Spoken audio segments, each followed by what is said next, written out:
Pause.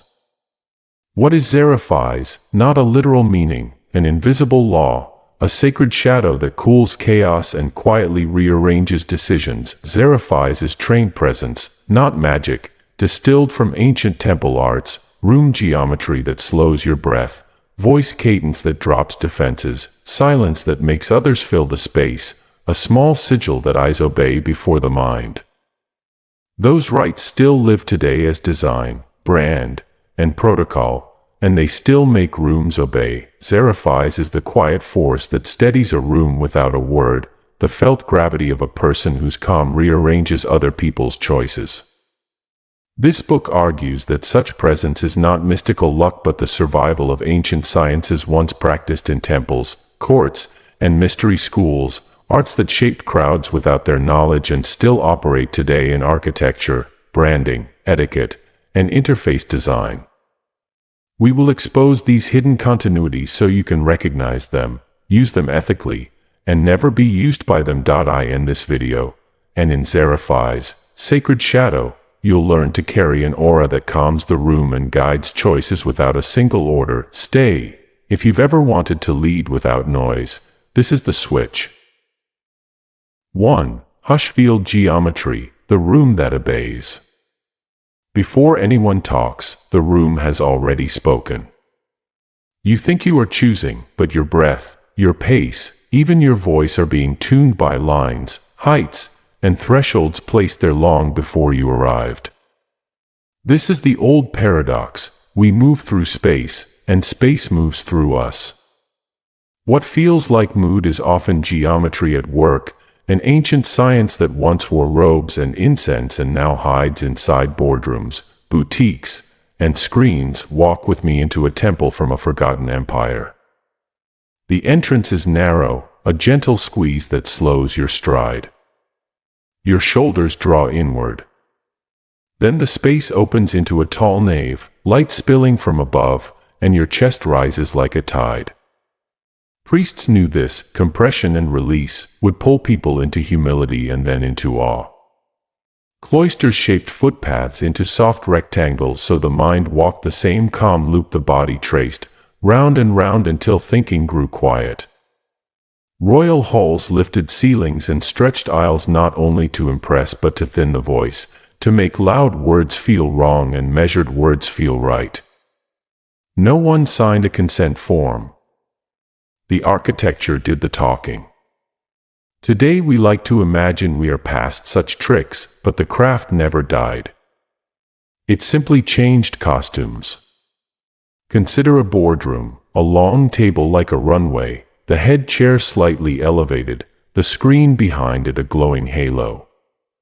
The chairs near the center are close together, shortening elbows and voices. Air vents blow colder over the seats reserved for late arrivals.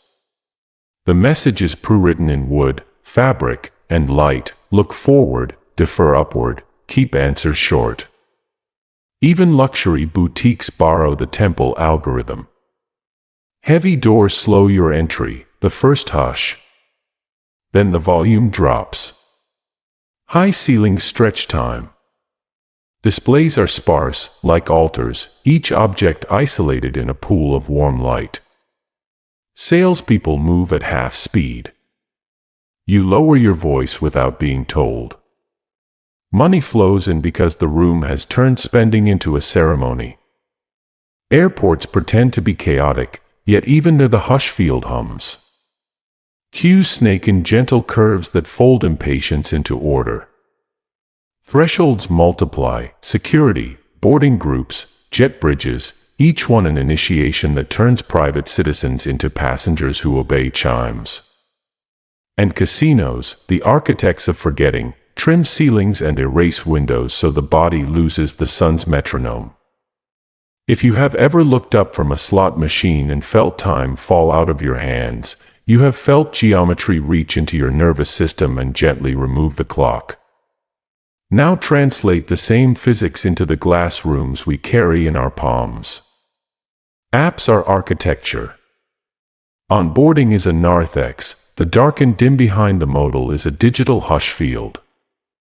Witty space slows your eyes the way wide aisles slow your feet.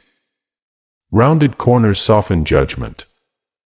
A fixed header acts like a high ceiling that keeps attention pointed forward. A checkout flow is a procession that forbids wandering, one next step at a time, lit by bright buttons like candles leading to an altar. When you accept terms you didn't read, part of you did read the room, and the room said yes. You weren't tricked by a sentence. You were guided by a corridor. This is not magic and it is not conspiracy. It is a human inheritance. Temple makers, court builders, stonemasons, and stage designers learned what bodies do in space, and what space does in bodies. They discovered that thresholds change identity. The step up onto a dais makes a leader feel taller and, more dangerously, makes everyone else feel smaller. They learned that ceiling height changes conversation. Low ceilings press thinking downward into detail and compliance. High ceilings invite abstraction and drift. They learned that symmetry settles the gut and asymmetry wakes it. They learned the precise distance at which two chairs hold a secret instead of a debate. All of this used to be taught to people who were sworn to silence. Now it is taught to people with job titles like retail designer, UX lead, and workplace strategist. Different robes. The same rights. If this sounds fantastical, test it in small ways. Step into a cathedral or a grand hotel lobby and whisper just to feel how the air returns your voice. Walk a museum and notice how the gaps between paintings control your breathing. Enter a tiny cafe with a low ceiling and listen to how quickly the room becomes intimate, like a shared secret. When you unlock your phone at night, watch how the dark mode lowers your pulse, a digital version of candlelight. When a notification slides down with a soft shadow, feel how your eyes bow toward it the way heads bow toward an altar rail. When a presenter walks slowly to the head of a table and pauses, count how many people inhale with them without meaning to. There is power here, and there is responsibility. The same HUSHFIELD that calms a frightened family in a hospital can also be used to dull a group into saying yes to something they do not understand. The same geometry that helps a classroom focus can also shrink dissent until it feels impolite to speak. Awareness is the boundary between influence and manipulation. You do not need to be an architect to reclaim your agency. You can choose your spot at the table where sight lines are level. You can open a window before a hard conversation and give your lungs more ceiling. You can pause at thresholds and set your intention before the space sets it for you. You can, when you design your own room, place light where you want attention to rest and keep aisles wide enough that people do not feel hurted. Even on your phone you can resist corridors that rush you. Scroll slower than the software expects. Breathe longer than the animation. Refuse the altar by tapping back. We call this HUSHFIELD because it lowers the noise without asking. It is the geometry of grace and the technology of permission, and it is still practiced in plain sight. If you have ever walked into a room and felt yourself become a calmer, wiser version of you, that was the good use of the art. If you have ever walked into a room and felt small and hurried and strangely obedient, that was the same art wearing a different intention. The room is never neutral. The room is a script. In this chapter you learn to read the stage directions. In the next, you will learn to write a few of your own. For now, carry this simple line with you into the spaces that claim you. Before I speak, the room speaks. Before I obey, I will listen for who is doing the talking. 2. VELATURA breath, monastic air, civilian calm. There is a way to quiet a room without raising a hand, a way to slow another person's heartbeat without touching them. The paradox is simple and unnerving. You breathe for yourself, and the room breathes with you. What looks like poise is often choreography. What feels like charisma is sometimes just the oldest science of all, air, measured and offered in ratios the body cannot resist. Imagine a monk at dawn, lips barely moving as chant pours like warm water over cold stone. Before faith, before doctrine, there is counting. Inhale 4, hold 7, release 8. The numbers vary by lineage, but the logic does not. Breath ratio becomes metronome, and metronome becomes state. Yogis mapped similar patterns centuries ago, experimenting with short inhales, long exhales, and quiet pauses that turn the nervous system like a dial. Court attendants learned subtler skills, how to stand behind a ruler and widen the pause between inhales so the ruler's speech slowed, so rash threats cooled into careful phrasing. No one in the audience heard the training, but they felt its weather. This is VELATURA breath, the glaze a painter lays over color to change its mood without repainting the picture. You are the glaze. Everyone else becomes the changed canvas. We like to think breath is private, yet breath is profoundly social. Sit across from someone anxious and notice how your own inhalations hitch. Sit with a baby falling asleep and feel your chest move into the long, steady exhale that lulls them. The body is a choir by design, it mirrors the loudest singer nearby. Ancient practitioners understood that the loudest singer is not always the noisiest person, it is the steadiest breather. So they trained for steadiness. Today, the craft wears new uniforms. Broadcast hosts use extended out-breaths to sound unshakable when the teleprompter fails. Therapists pace their respiration to match a distressed client for a moment, then slow, inviting the client to follow without a word. Elite negotiators, hostage, corporate, political, will calmly surf a high-stress exchange on a 4-beat in, 6-beat out pattern, lengthening silence just enough that the other side spills an extra sentence they didn't plan to say. We call it poise. It is technique. You have felt this technique in 100 quiet ambushes. The late-night podcast that makes you sleepy did not earn that effect by accident. The host lives in longer exhales and rounded consonants that force your diaphragm to drop. The customer service script that de-escalates your anger is timed to breaths, not bullet points. Thank you, inhale, for sharing that. Exhale, I'm here, inhale, to help, exhale. Even the two-tone notification chime that doesn't startle you is a breath in miniature, up, down, resolve, lifting and settling your body in a heartbeat. When people say they have a calming aura, they are often reporting respiratory math hidden inside rhythm and tone. This can sound fantastical, so try a small test the next time tension arrives. Do not correct anyone. Do not preach mindfulness. Sit. Find your feet. Breathe in through the nose for 4 counts, out through the mouth for 6. Soften the jaw on the exhale and let the shoulders drop a little on 2 and again on 5, as if setting down 2 stones. Hold your gaze kind but steady at the triangle between the other person's eyes. Strange things happen here. Words slow. Volume drops. Choices widen. If a child is in the room, they drift toward your lap. If a colleague is spiraling, they begin to match your cadence without knowing why. This is not dominance. It is resonance, the body's honest wish to synchronize with stability because stability feels safe. In darker hands, the same knowledge can be used to blur judgment. Watch how a charismatic speaker leads an audience into long collective inhales before offering a simple phrase as release. The relief feels like truth. Notice how a high-status figure keeps exhalations slightly longer than everyone else. People unconsciously translate that steadiness into competence. In retail, an associate who slows their breath while you handle an expensive object makes you linger long enough and ownership begins in the mind. Airports deploy a similar trick during delays.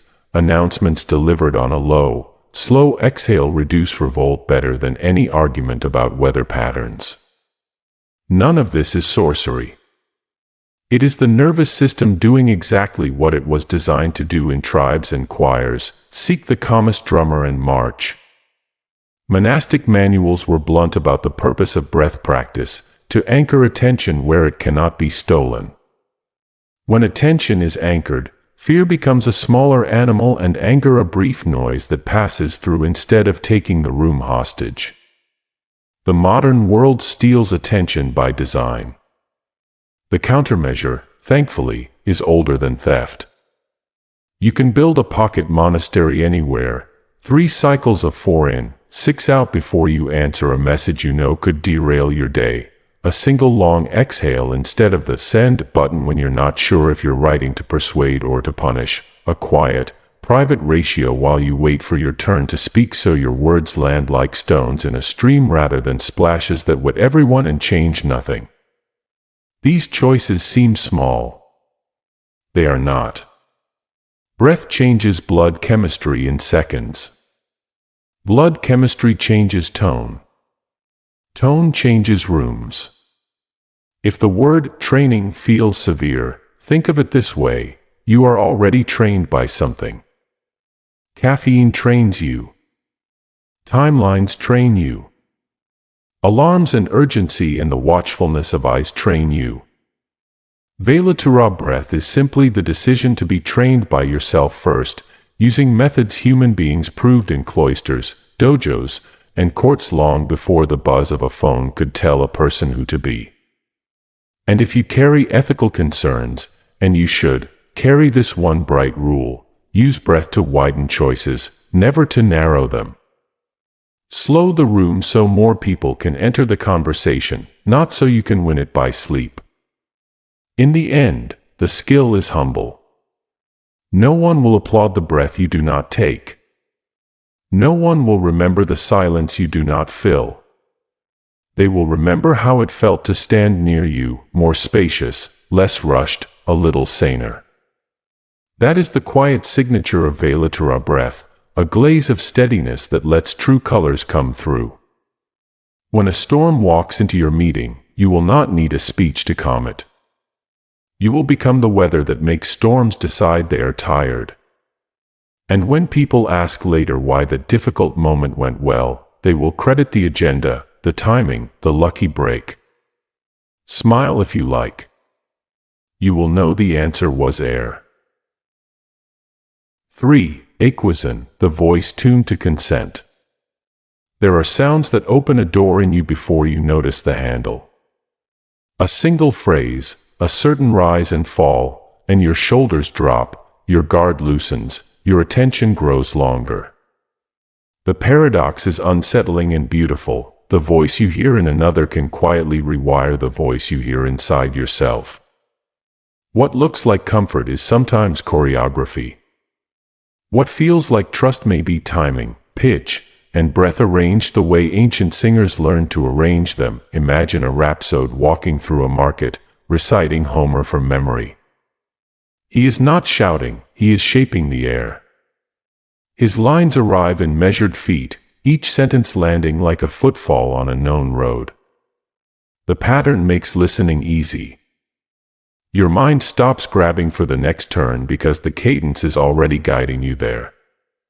In another place, a Vedic chanter traces exact pitches, SA, Re, Ga, where syllables lock to tone like stones in a temple arch. The words cannot fall apart because the tones hold them.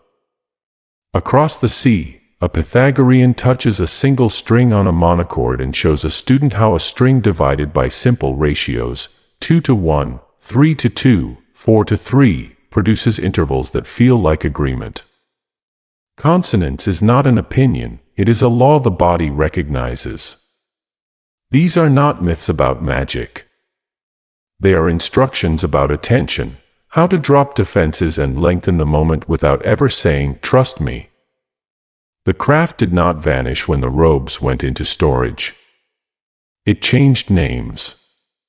Today you hear it in the podcast that lulls you when you cannot sleep. The host keeps vowels open and exhalations long, so your diaphragm learns the shape of calm. You hear it when a therapist mirrors a client's speed for a few sentences and then slows by a breath, inviting the other to follow without instruction. You hear it when a skilled customer service agent places soft consonants around bad news, each sentence gently downstepped at the end so your body knows the fall is safe. We call this professionalism or good tone. Under the hood it is AEQUISON, sound made lawful, intervals and cadences chosen to guide consent. Even the tiny noises in your devices are little teachers. A success chime is often two notes that rise to a consonant interval, the ear hears complete. An error beep leans on a closer, more dissonant step, the ear hears not yet. Elevators settle on warm chimes to smooth crowds. Hospital monitors avoid certain harsh intervals because they spike vigilance and fear. Payment apps soften the last millisecond of the sound envelope so your hand doesn't flinch. These choices look modern, but they stand on ancient floors. Someone once learned which tones gather a village and which send it running. If this sounds fantastical, try listening to ordinary life. Mothers everywhere use the same expansion and curl in their voices to soothe a child, breathy on the way out, smooth vowels, tiny glides between notes. Teenagers, when they want room to speak, will make their stories walk a rhythm that feels endless, keeping you with them by never quite landing. Teachers who keep order without shouting let the pitch fall at the end of sentences and leave a fraction of silence before the next idea, so the room lands with them. The practice is old enough to be a reflex in every culture. We do not learn it from books first. We learn it by body. Of course, every tool has shadows. The same tunings that heal can be used to blur judgment. A charismatic speaker can build a gentle swell toward each claim and release your doubt on the crest. A sales script can place the price in the softest segment of a sentence, wrapped in calming vowels that make a hard number sound like a pillow. A leader determined to avoid hard questions can answer in a warm, low cadence that makes evasion feel like care. None of this requires deception in content. The form does the work. The body hears we are safe, and the mind relaxes its grip on the details. So what can you do with this knowledge, ethically, plainly, and for the good of the rooms you enter? Start with intention. If your goal is clarity, let your cadence serve clarity. Shorten sentences when stakes rise.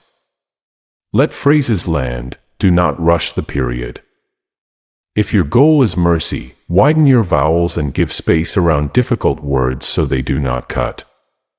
Keep your pitch from climbing at the end of statements unless you are truly asking. Endless upward tilts make your certainty leak away. If your goal is honest influence, put your reasons in the strongest air. Speak on the exhale, not the gasp. You do not need a perfect voice to do this. You need a lawful one, lawful to the moment, lawful to truth, lawful to the nervous systems around you that are listening for signs of danger or care. Think, too, about silence. The chanter's wisdom was never only about notes, it was about rests. A rest is not emptiness. It is where consent has room to walk in. In negotiation, leave a small space after you say what matters most. In apology, let the quiet come before the other speaks. In teaching, stand a second longer in the pause where you would normally fill with noise. The pause is an ancient instrument. Used with dignity, it returns a person to themselves. You will start to notice patterns everywhere once you know to listen. Advertisers soften their S's and M's when they want to sell comfort. Political ads harden K's and T's when they want urgency. Wellness apps use a slow, descending contour at night so your body follows the slope into sleep. None of this is illegal or mystical. It is acoustic gravity. And like gravity, you do not beat it by pretending it is not there. You learn how it works and you position yourself wisely within it. If you doubt your own influence, try a simple experiment this week. Read a paragraph aloud to someone you care about. Read it once in the hurried voice you use with yourself on a bad day. Then read it again with an exhale that lasts a little longer than the inhale and endings that land like small stones in a clear pool. Watch their face. Watch your own body. The words may be the same, but the meaning will change because the voice changed. That is AEQUISON. Your voice becomes a lawful instrument, and consent becomes a natural response to clarity and care rather than a trick.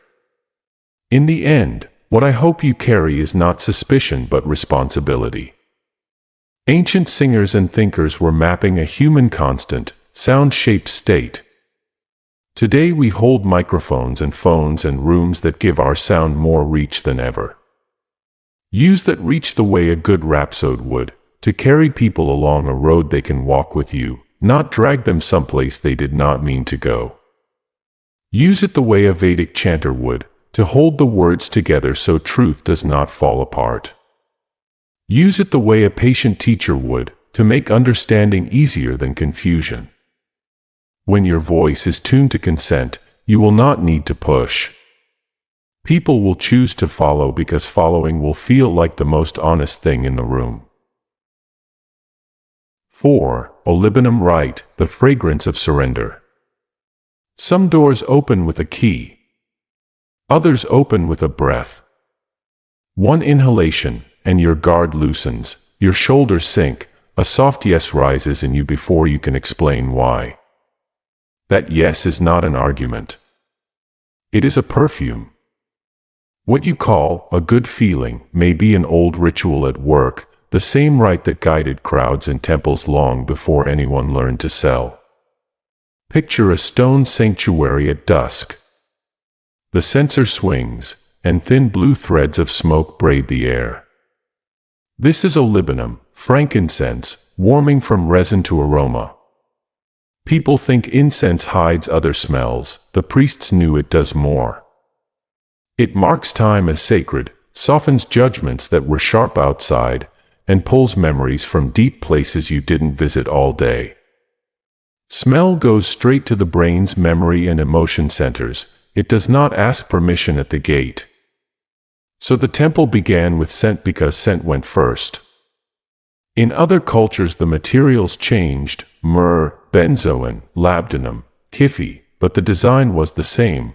Open the inner door by way of the nose, and the rest of the person will follow. We have not stopped doing this. We only changed the costumes. Walk into a certain hotel lobby and the air is polite before anyone is. A light citrus linen note greets you, a whisper of cedar to say stable, a floral breath to say welcome. It becomes the brand's ghost. You smell it years later and remember a bed, a window, a long hallway of quiet.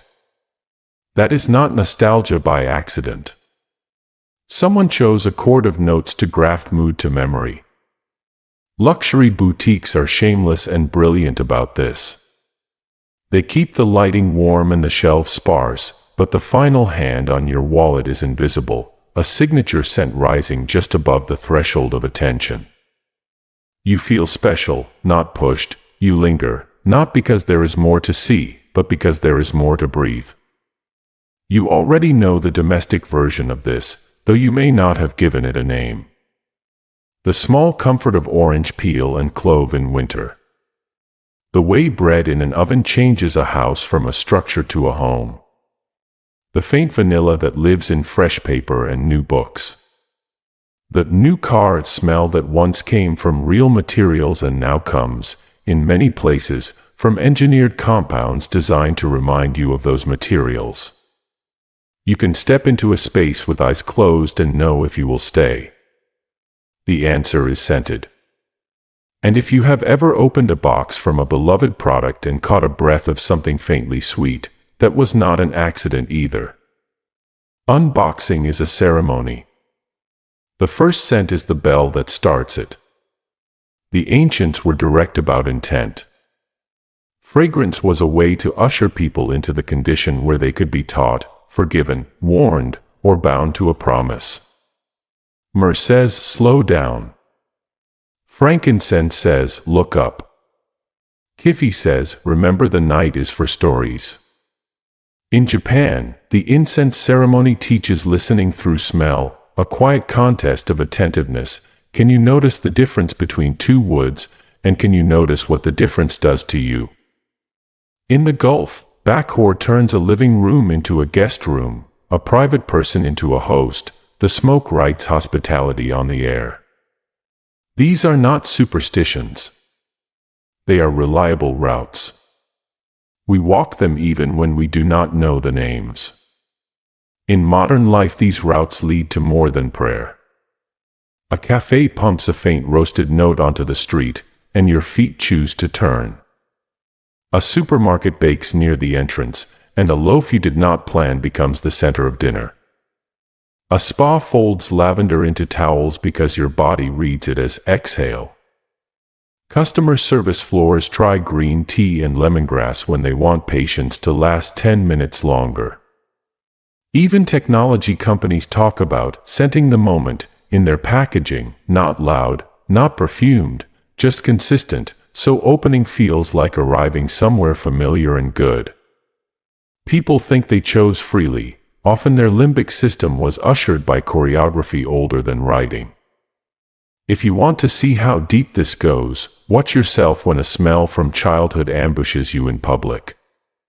You are moved before you can narrate. Your eyes soften. Your pace changes. A small private image stands up inside you and walks for a second in the present. This is why incense and perfume were once guarded crafts. A formula is a key. It opens a door shaped exactly like a memory. To hold a city is to know which doors to open and when. There is nothing evil about this knowledge. Like every tool in this book, it can be used with dignity or without it. In a hospital, a hint of something clean but warm can matter more than a new paint color. In a classroom, the smell of old books and wood can quietly tell restless minds, you are here to think. At home, a fixed weekend scent can help a family remember who they are when the week has tried to make them something else.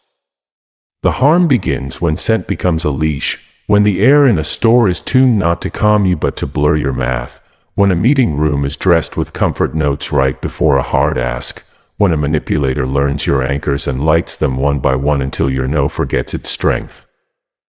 So, what do you do, now that you can name the air? First, notice. When you enter a place, ask your nose a simple question before your eyes decide, what is the story here?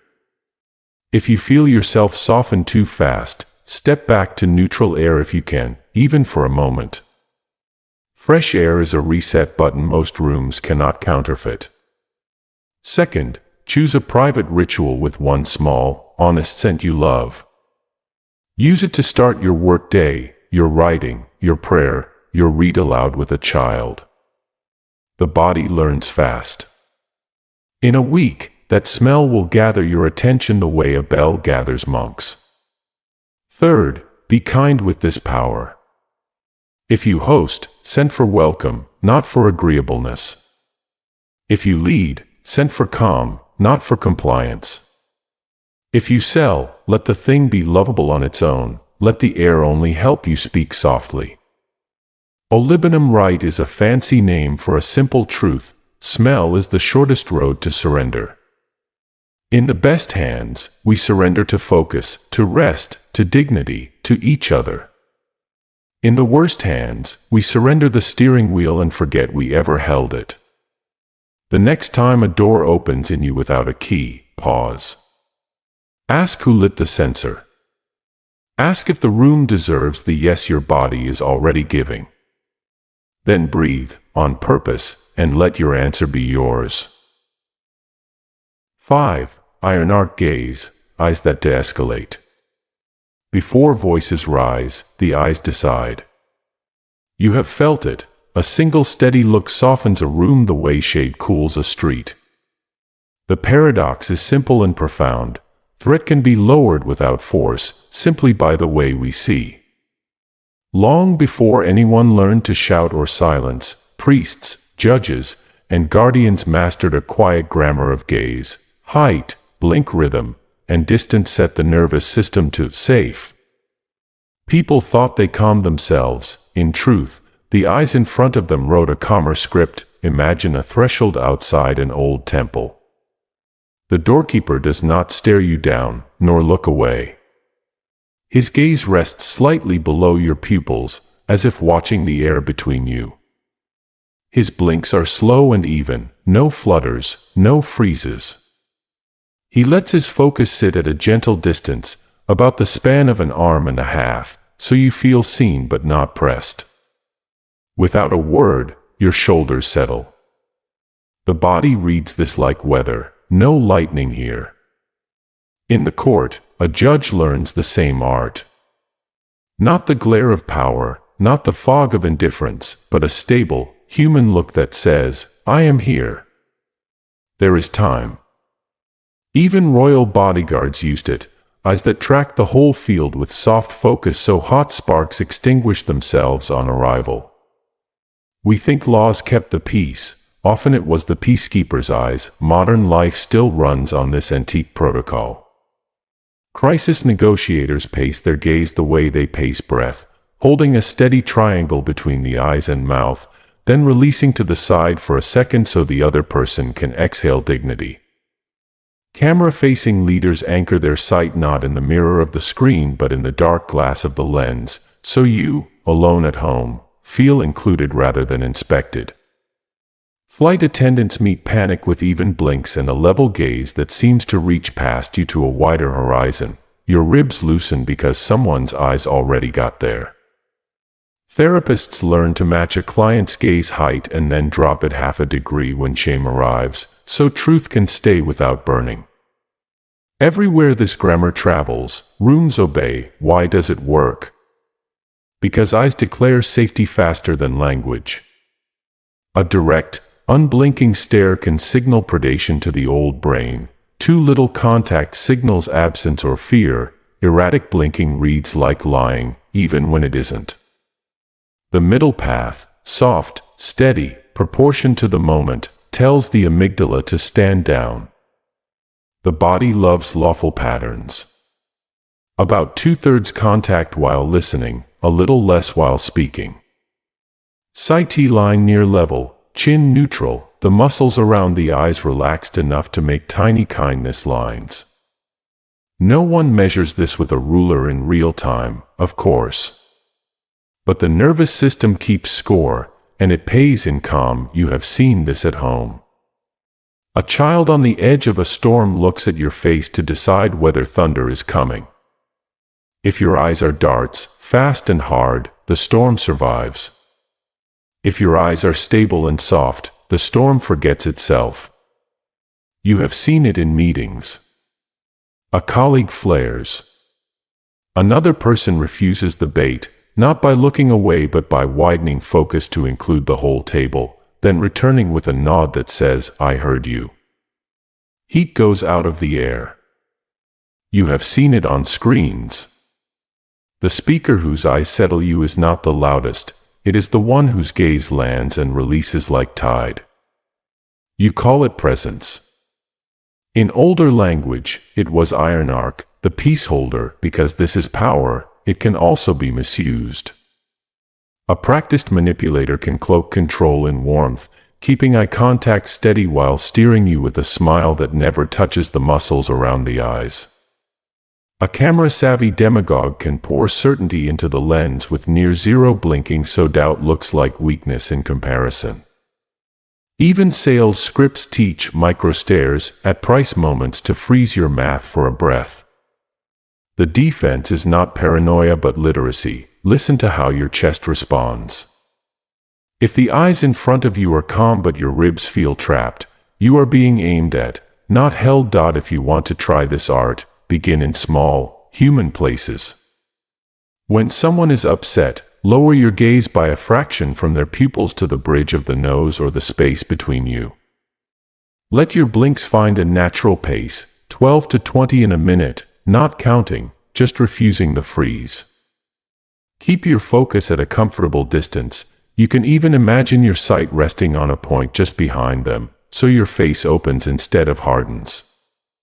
When it is your turn to speak, let your eyes return in gentle arcs rather than snaps. Land, breathe, release. You are telling their body, we have time. Watch their shoulders listen. On a screen, this becomes its own ritual. Place the camera at eye height.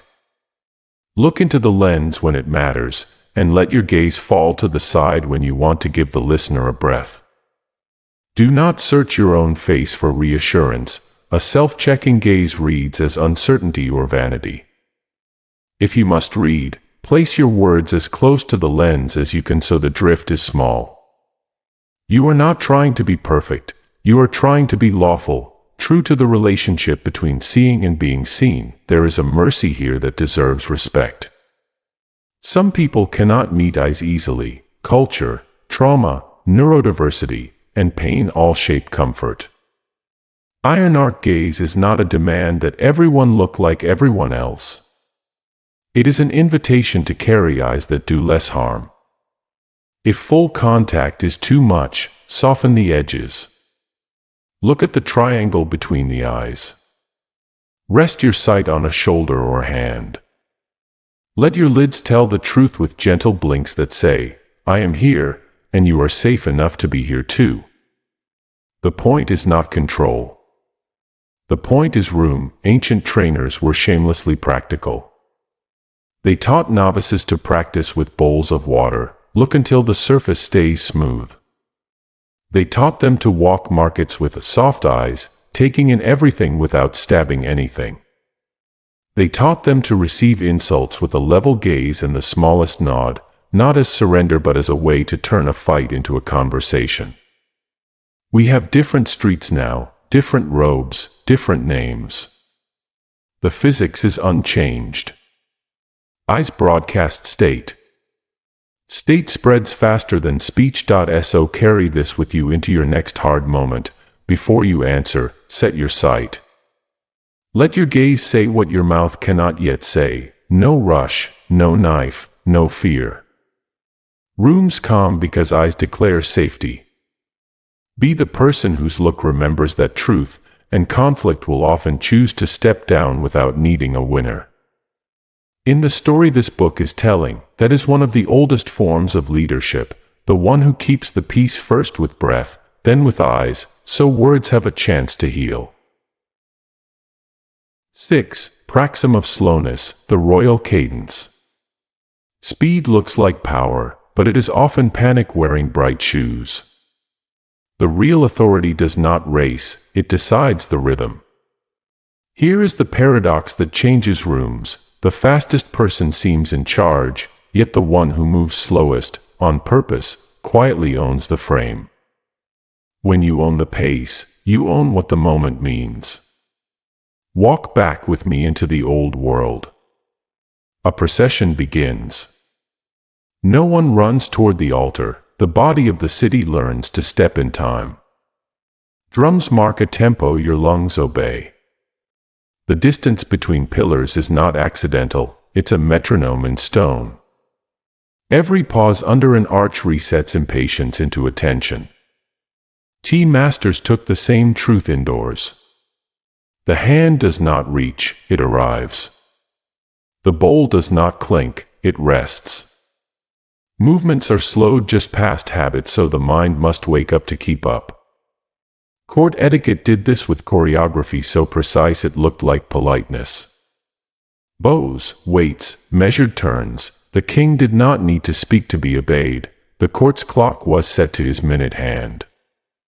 People thought they respected the person. In truth, they were entrained by the pace. This tempo capture did not die with robes and drums. It slipped into the places you visit without noticing you're being timed. In luxury retail, doors are heavy for a reason. Your first action is to slow down. Inside, associates walk half a beat behind your breath. Objects live alone in warm pools of light, as if they breathe at their own speed.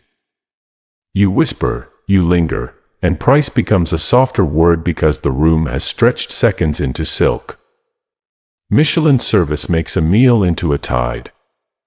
Plates land like phrases with a period. You never see the hand that clears, only the hush it leaves. Time thickens, and with it appetite and gratitude. At the other end of the spectrum, elite sports do the opposite. When momentum turns into a storm, a timeout snaps the metronome in two. Players stand, breathe, eyes reset. Nothing magical was said, cadence was broken. The comeback began when the clock changed its accent. Think about your daily life and you will see the same physics everywhere. The coworker who hurries you rarely wins, the one who takes a breath, sips water, and lets a full second pass before speaking gathers every eye without asking. The child mid-tantrum escalates if you rush, they begin to regulate if you soften the pace of your own hands and voice. The person selling you something fast closes only the nervous. The person who lengthens pauses, lowers tempo, and refuses to be dragged into urgency often sells you something deeper, the feeling that you decided.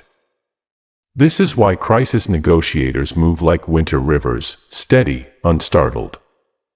They know the nervous system syncs itself to the slowest stable signal in the room. The ancients built entire states on this signal. Processional routes lengthened judgment. Palace corridors absorbed anger. Even punishments were announced with drums whose measured beat told the crowd when to fear and when to stop fearing. You can call that manipulation, you can also call it engineering. Rhythm shapes thought. It always has. A person who masters rhythm does not need to raise their voice. Modern technology quietly teaches you tempo as well. The 3 dots of a typing bubble stretch your expectation to their rhythm, not yours. Progress bars turn waiting into a visual lullaby. Release schedules, daily drops, weekly episodes, set your anticipation clock. You warm up or cool down on command because someone else chose the cadence. This is not evil by itself. It becomes dangerous when every minute is tuned by someone else's needs and you forget you can choose your own beat. So what does it mean to carry the royal cadence without turning into a tyrant of time? It means you use slowness as a gift, not a leash. In a hard conversation, let your body sit first, then let your words arrive on the exhale. The room will follow the air. In a meeting designed to rush a decision, ask one calm question and then do something most people fear, allow silence to answer. Slowness gives space for better thoughts to catch up. In conflict, change your gait, literally. Walk 2 steps slower toward the problem. The signal reaches other bodies before your explanation does. There is time here, danger can step down. Strange things, true things, live in this old craft. Rulers trained pages to walk with them so that messengers and petitioners had to match the royal stride before speaking, which softened asks and cut the sharp off insults. Monasteries taught novices to fold cloth slowly not for neatness but to knead impatience out of the hands that would later hold souls. Even martial traditions used deliberate, slowed forms so fighters could find balance under pressure and, when needed, break another person's rhythm without breaking their dignity. The technique is neither mystical nor trivial. It is the body's honest response to timing. When the beat is lawful, the mind can decide. When the beat is frantic, the mind obeys. There is a way to test this that requires no temple and no training. Choose one conversation tomorrow to treat as a ceremony of time. Before it begins, take 1 minute to breathe, in for 4, out for 6, 3 cycles. When it starts, let your first sentence be shorter than habit and land it like a stone, not a splash. When the other person speaks, do the simplest radical thing. Do not interrupt the last word. Count half a beat after it. Watch what happens. Faces open. Shoulders fall. The precious thing, the thing you cannot buy, is born. Mutual pace. If urgency is real, you will feel it. If urgency is a trick, it will die in the pause. Of course, slowness can be abused. People stall to avoid responsibility. Leaders drag decisions until rivals starve.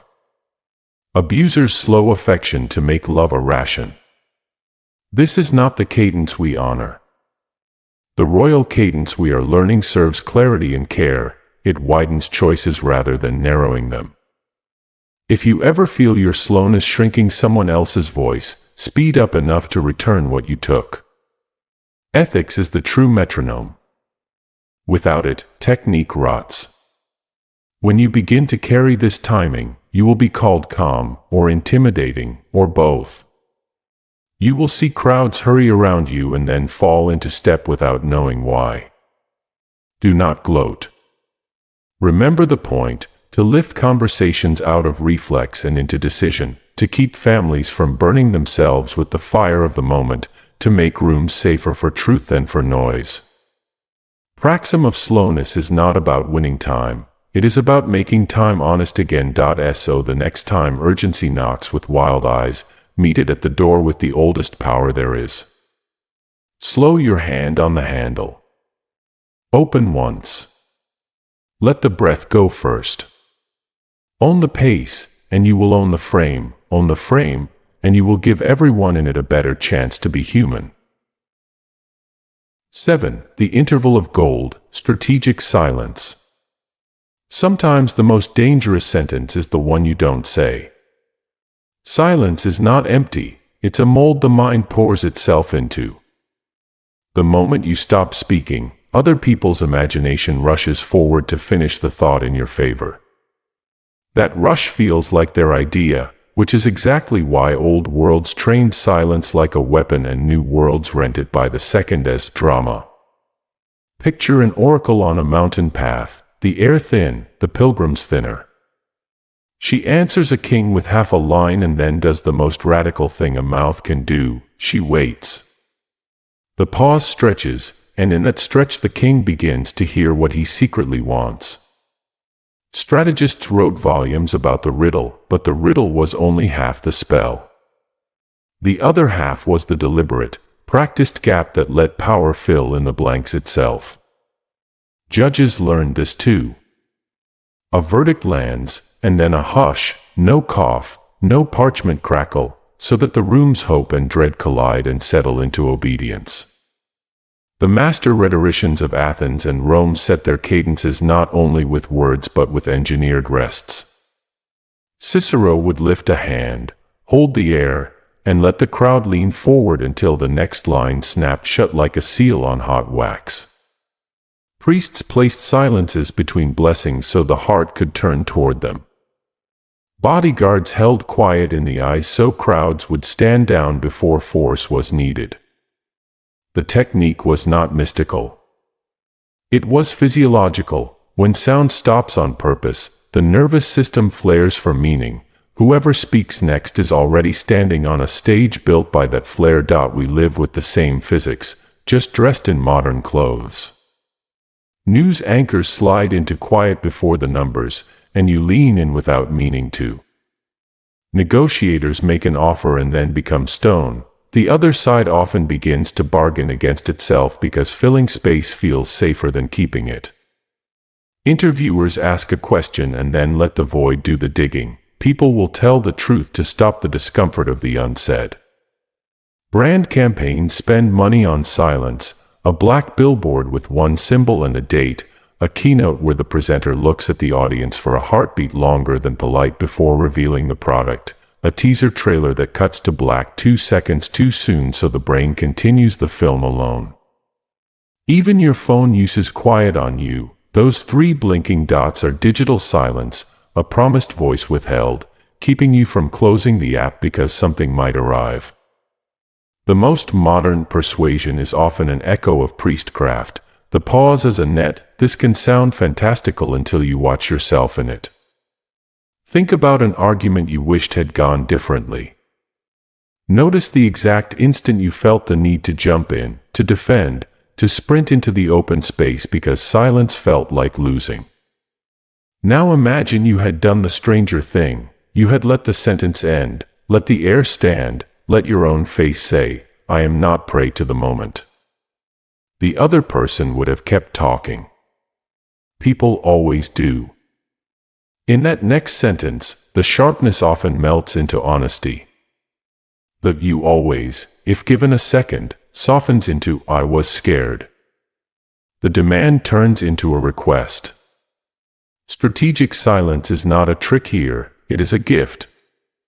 It is time wrapped in breath. Ancient teachers drilled the timing. A heartbeat is a unit. A single full breath is an interval. Longer than that and silence becomes withdrawal, shorter than that and it becomes interruption wearing polite clothes. They taught speakers to place a golden pause before the claim that matters most so the claim lands on a table already cleared. They taught confessors to leave quiet after the wound is named so dignity can walk back into the room. They taught negotiators to let the price sit alone, unadorned, because truth does not need chaperones. In monasteries, pauses were not emptiness but furniture, places to sit the soul down before moving on. In tea rooms, the still moment between pour and lift turned hot water into ceremony. In courts, the silence after guilty kept the crowd from turning into a storm. In each case, the room moved in the second no one spoke. You can see how this carries into little, daily moves that steer whole days. The teacher who asks a question and actually waits finds the quiet students will enter the world. The parent who says, "I hear you," then pauses, often watches the child at the sentence that matters. The leader who receives a hard critique, inhales once, and lets the air empty before answering changes a culture in a week. Even in writing, we mimic the move. An ellipsis is a cheap pause. A line break is a real one. The difference is whether we give the reader time to feel their own thought, because silence is power, it has shadows. Manipulators use it to freeze and shame. Ghosters use it to control. Advertisers use it to make mediocre things feel important. A liar learns to pause like a saint. So the ethical line matters. Use the interval of gold to widen choice, not to narrow it. If your pause makes another person smaller, it is not gold, it is lead. If your pause returns breath to a tight chest, yours or theirs, it is the good art. Practice is humble. In your next conversation, choose one place to put a breath where you would normally put a word. Watch what the room does.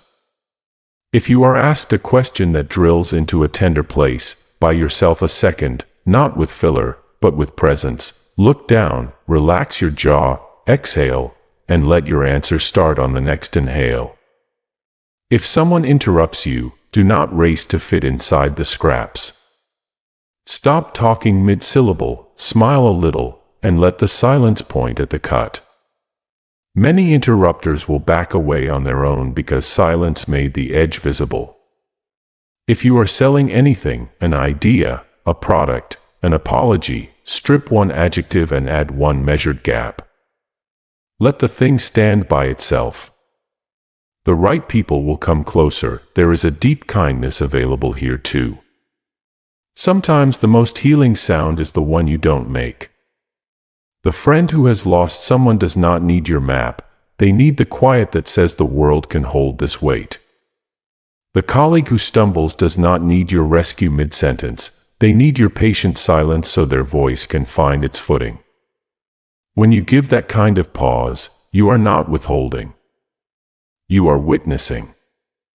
Ancient languages had separate words for these silences.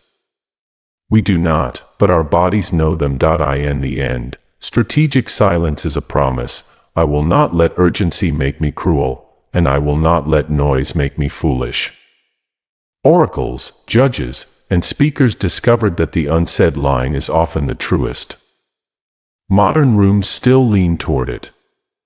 If you can bear the second where you don't speak, you will find that many conflicts choose to walk down, many choices choose to reveal themselves, and many people will hear their own wisdom for the first time.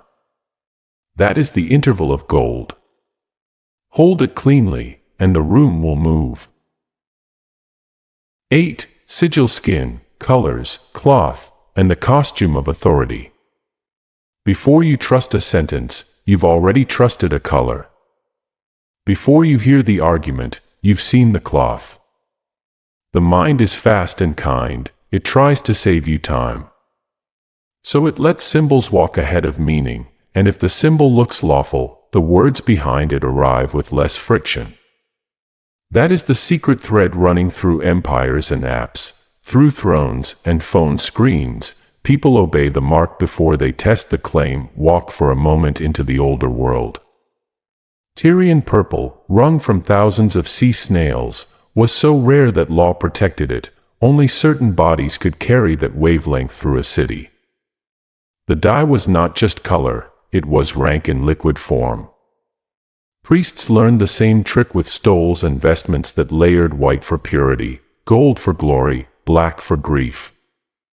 Heraldry took fields of chaos and turned them into a legible map. Red chevrons meant this house, silver cross meant that pledge, a boar or a swan meant stories people knew without reading. The battlefield became a page you could scan at a glance. Even when words were few and literacy was rare, the body could read the cloth and decide, stand aside, stand with, stand down. Sumptuary laws, the silent police of fabric, enforced this alphabet by forbidding commoners certain trims and colors. A person could be arrested for wearing the wrong blue. It sounds fantastical until you remember how often, even now, clothing writes law on our skin. The modern world did not retire this magic, it put it on payroll. White coats soften our doubts before a word of advice is spoken. The white coat effect is so reliable that blood pressure changes in its presence. Judges wear black because black says a boundary, and we accept the boundary more easily when the garment holds the line. A plain navy suit beats a brilliant idea in a t-shirt more often than we like to admit. Airline crews step aboard in coordinated pallets that make metal feel like safety. Even construction workers, the least ceremonial souls on a job site, wear high-visibility colors that declare a right to space as powerfully as any crown. Uniforms are agreements in wool and plastic. See this shape, grant this role, and then there are the small, portable spells, the sigils that condense identity into a mark. In temples they were seals pressed into wax. In courts they were signet rings and stamps. On today's screens they are logos, icons, check marks, and badges. A blue tick or a gold shield tells you to stop doubting. The lock icon in a browser whispers safe, even when your caution should keep its hand on your shoulder. A payment app's calm green approves your desire with a color borrowed from meadows and traffic lights. Minimal packaging, empty margins, generous white space, these are not just aesthetics, they are trust machines built from the old rules. If it looks clean, it feels clean. If it feels clean, it must be competent. Whole markets move on that feeling. The body carries this logic inside. Psychologists call one part of it, enclothed cognition, the way wearing certain garments alters attention and behavior. When people believe they are wearing a doctor's coat, they perform better on tasks that require careful noticing. Call the same coat a painter's smock and the effect shrinks. The cloth is not magic. The meaning sewn into the cloth changes the wearer, and then the changed wearer changes you. Authority is a duet between costume and conduct, and most of us start humming the tune as soon as we see the costume. Brands know this and choreograph it daily. Banks lean on blues and deep greens because they say stable and growing. Wellness outfits choose gentle neutrals and soft fonts so your pulse agrees before your mind considers. Tech firms that want to feel inevitable strip away ornament until the interface looks like a shrine to clarity. Your fingers relax in the temple of clean lines.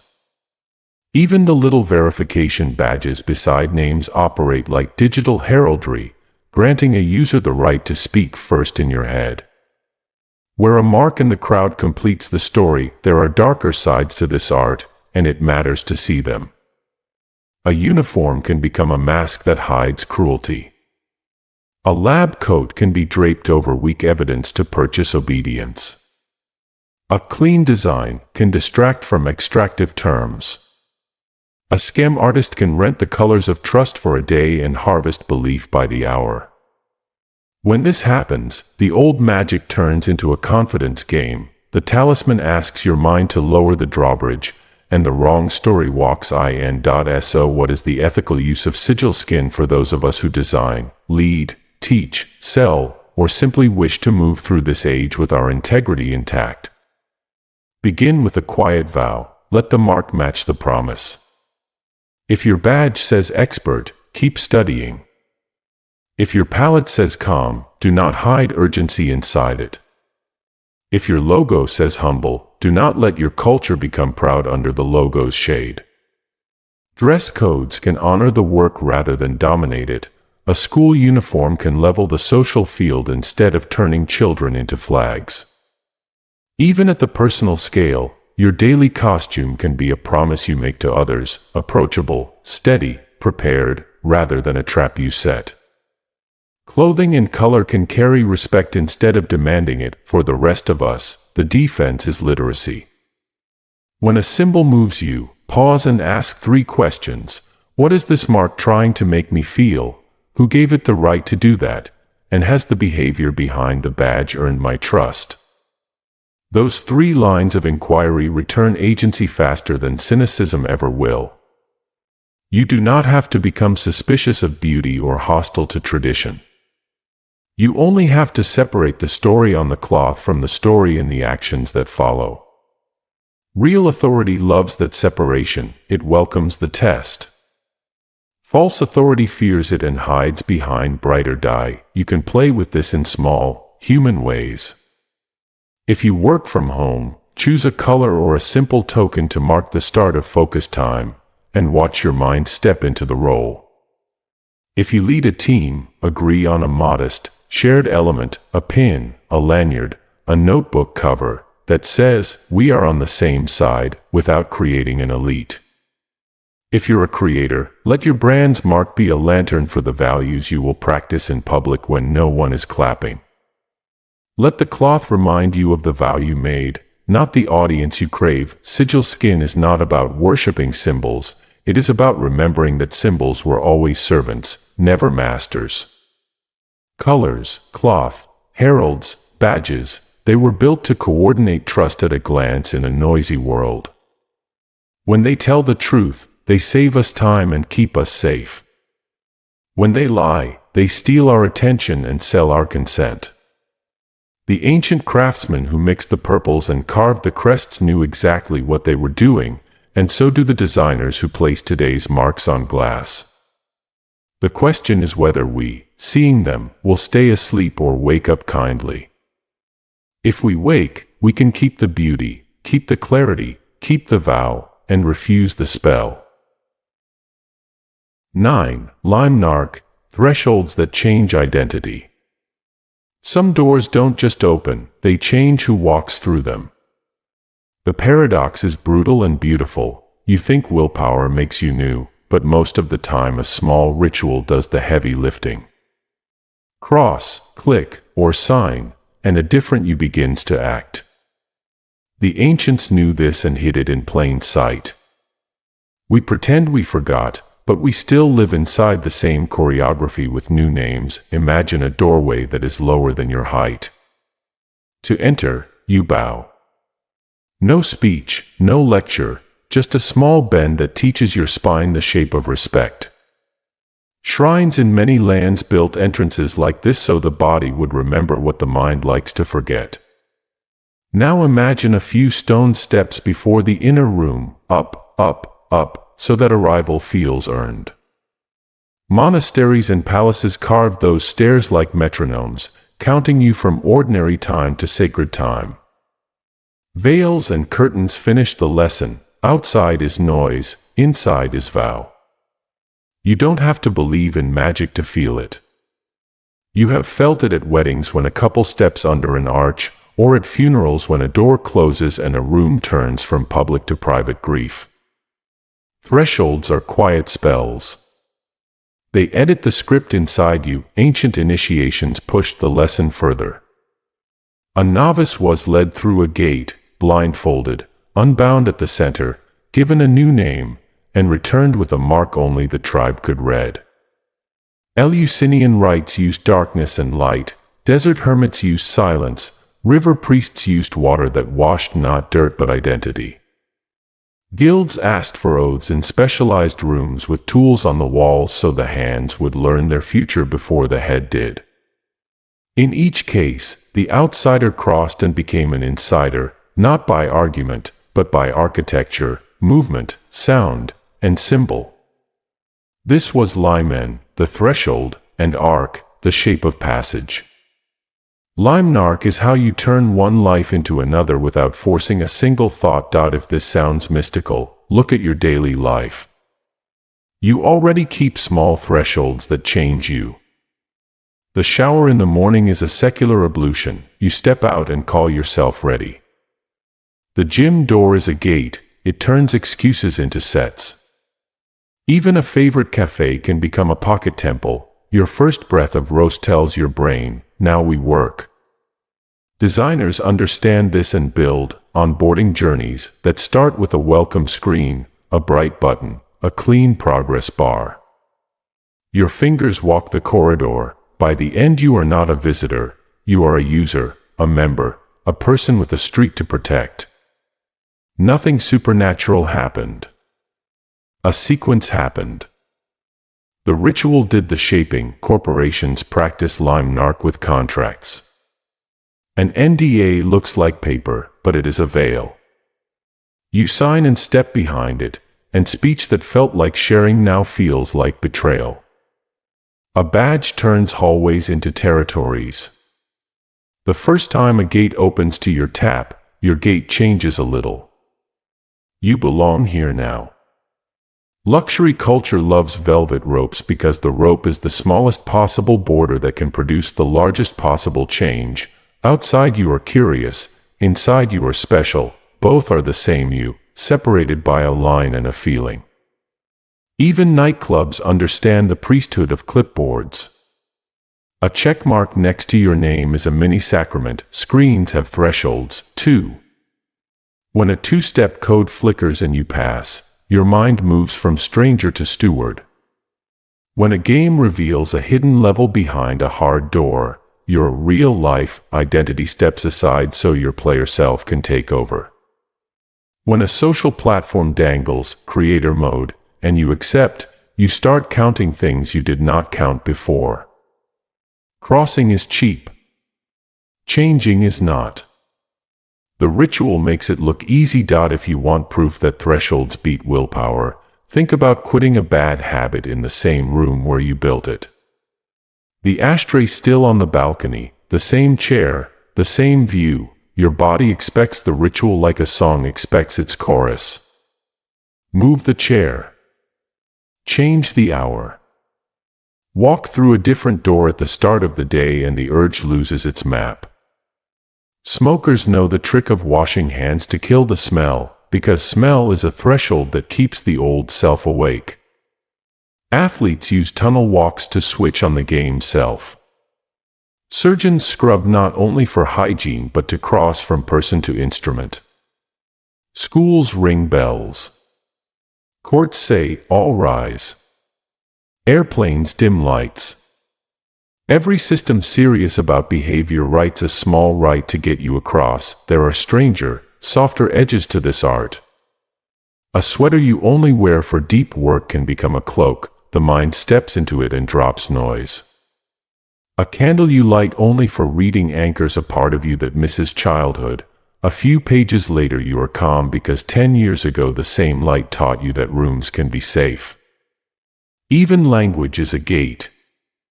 The moment a team calls itself we, choices get filtered through the border of belonging.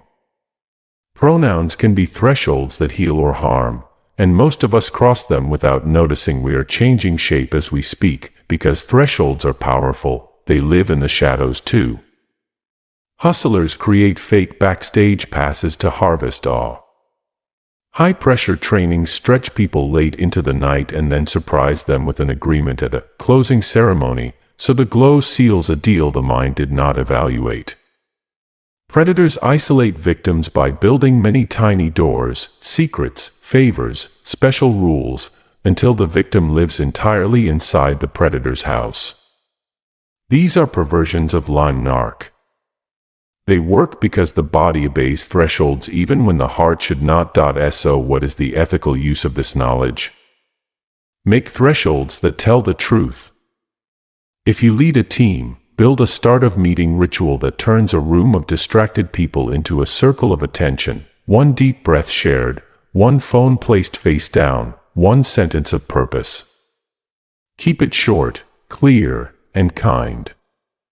If you parent, use doorways as promises. When we cross this door, we listen. When we cross back out, we play. If you love someone, invent a veil you lift before hard talk, a hand on the table, a glass of water shared, so both of you know you have stepped into a zone where the point is not to win but to understand. And if you design technology, remember you are writing liturgies. Make them humane. Do not use streaks and secret rooms to trap a mind. Use them to help a mind keep a vow it chose. You can also defend yourself with tiny, honest gates. Before a purchase, step to a window.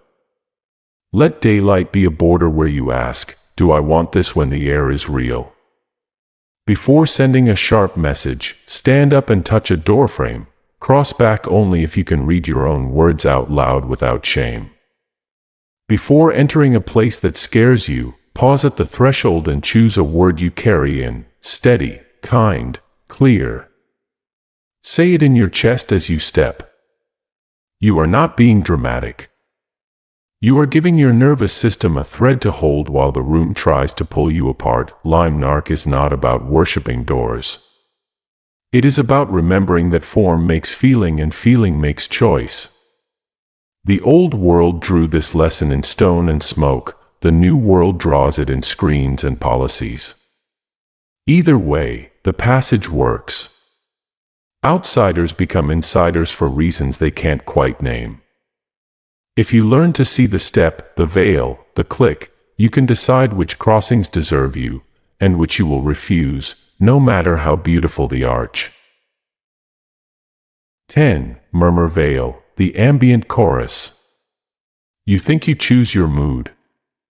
But listen closer, the room is already singing, and your pulse is quietly tapping along. The strangest truth is also the simplest: background noise isn't background. It's the setting that sets you, the chorus your nervous system joins before you vote on a feeling. Imagine an old valley at dusk. A drum begins, a low, steady heart outside your body. Feet find the beat, voices braid into chant, and strangers lean toward one rhythm until they are a single animal with many legs. No one asked permission from thought. Rhythm does not need permission. Around other fires, seas away, the same craft appears as rowing songs keeping boats from tearing themselves apart, as call and response guiding harvesters under heat, as a theater chorus giving the hero's choices a moral weather to move through.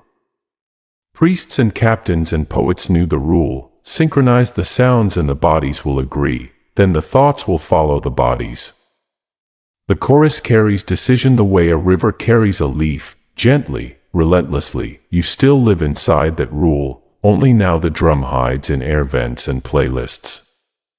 Step into an open office where the hum of HVAC sets a soft, endless note. Add keyboards ticking, chairs whispering, notification pings flicking the attention like pebbles. You are inside a chorus that teaches you how fast to think and how shallow to breathe. Wander to a coffee shop and the loop changes. Grinders, milk steam, someone laughing 2 tables away, the same 4 bars flowing under everything like a gentle river. Your brain calls it vibe, your body calls it meter.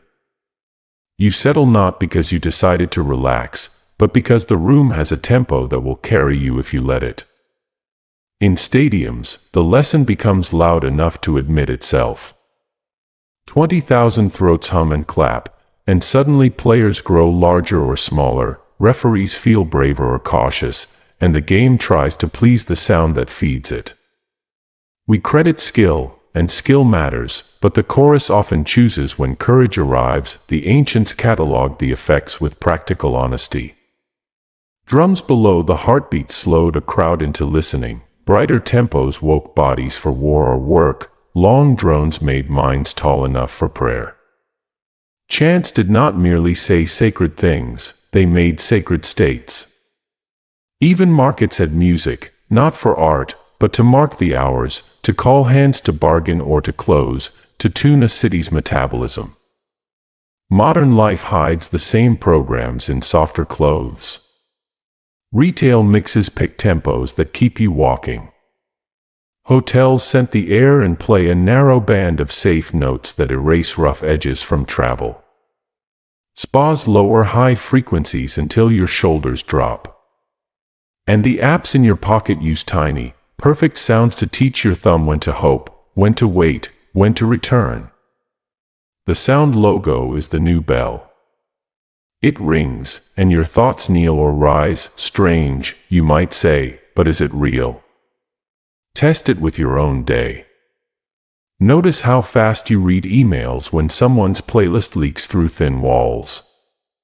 Notice the rhythm of your breath on trains as wheels lay down their metal lullaby. Notice how your voice gets louder in a loud room even when the content doesn't require force, and how kindness is easier in a quiet kitchen. Notice comment sections swelling in the same phrases across 100 accounts. You think of text as silence, but it is a chorus of timing and repetition, a crowd song typed instead of sung. We call it the discourse, but it works like choir practice. A few voices find a meter. Everyone else discovers that the meter feels like truth. There is power here, and risk. Noise can be a shepherd. It can also be a leash. Regimes pipe anthems until dissent sounds off-key inside the dissenter's chest. Casinos thicken air with a sound that cancels clocks. Offices use sound masking to give you privacy, and it helps, but it also asks you to accept blur as comfort. Even in our homes, constant playback can numb the capacity to sit with silence long enough for an honest thought to climb the well. The nervous system was built to synchronize. It does not check credentials before it joins the band. The antidote is not to flee sound. The antidote is to choose your chorus. Ritual can be small and stubborn. Before you start work, play the same quiet track you reserve only for deep thinking. In a week your breath will find its way into the tempo on the first bar. If your home is loud when you need gentleness, place a single long note in the air, a rain app, a fan, a soft drone, and let it become the steady drum that keeps anger from marching. If you are about to enter a hard conversation, step outside the noise that hurries you, even for 1 minute, and let the ambient world tune you to a human meter, leaf tremor, distant dogs, the old hum of the street. If you lead others, be a kind choirmaster. Lower the volume when you want thinking, raise it only when you need movement, offer rests as generously as you offer crescendos. People will thank you without knowing why. There are beautiful, odd edges to this art. Pink noise at night can help memory settle because the brain loves patterns that are irregular in predictable ways.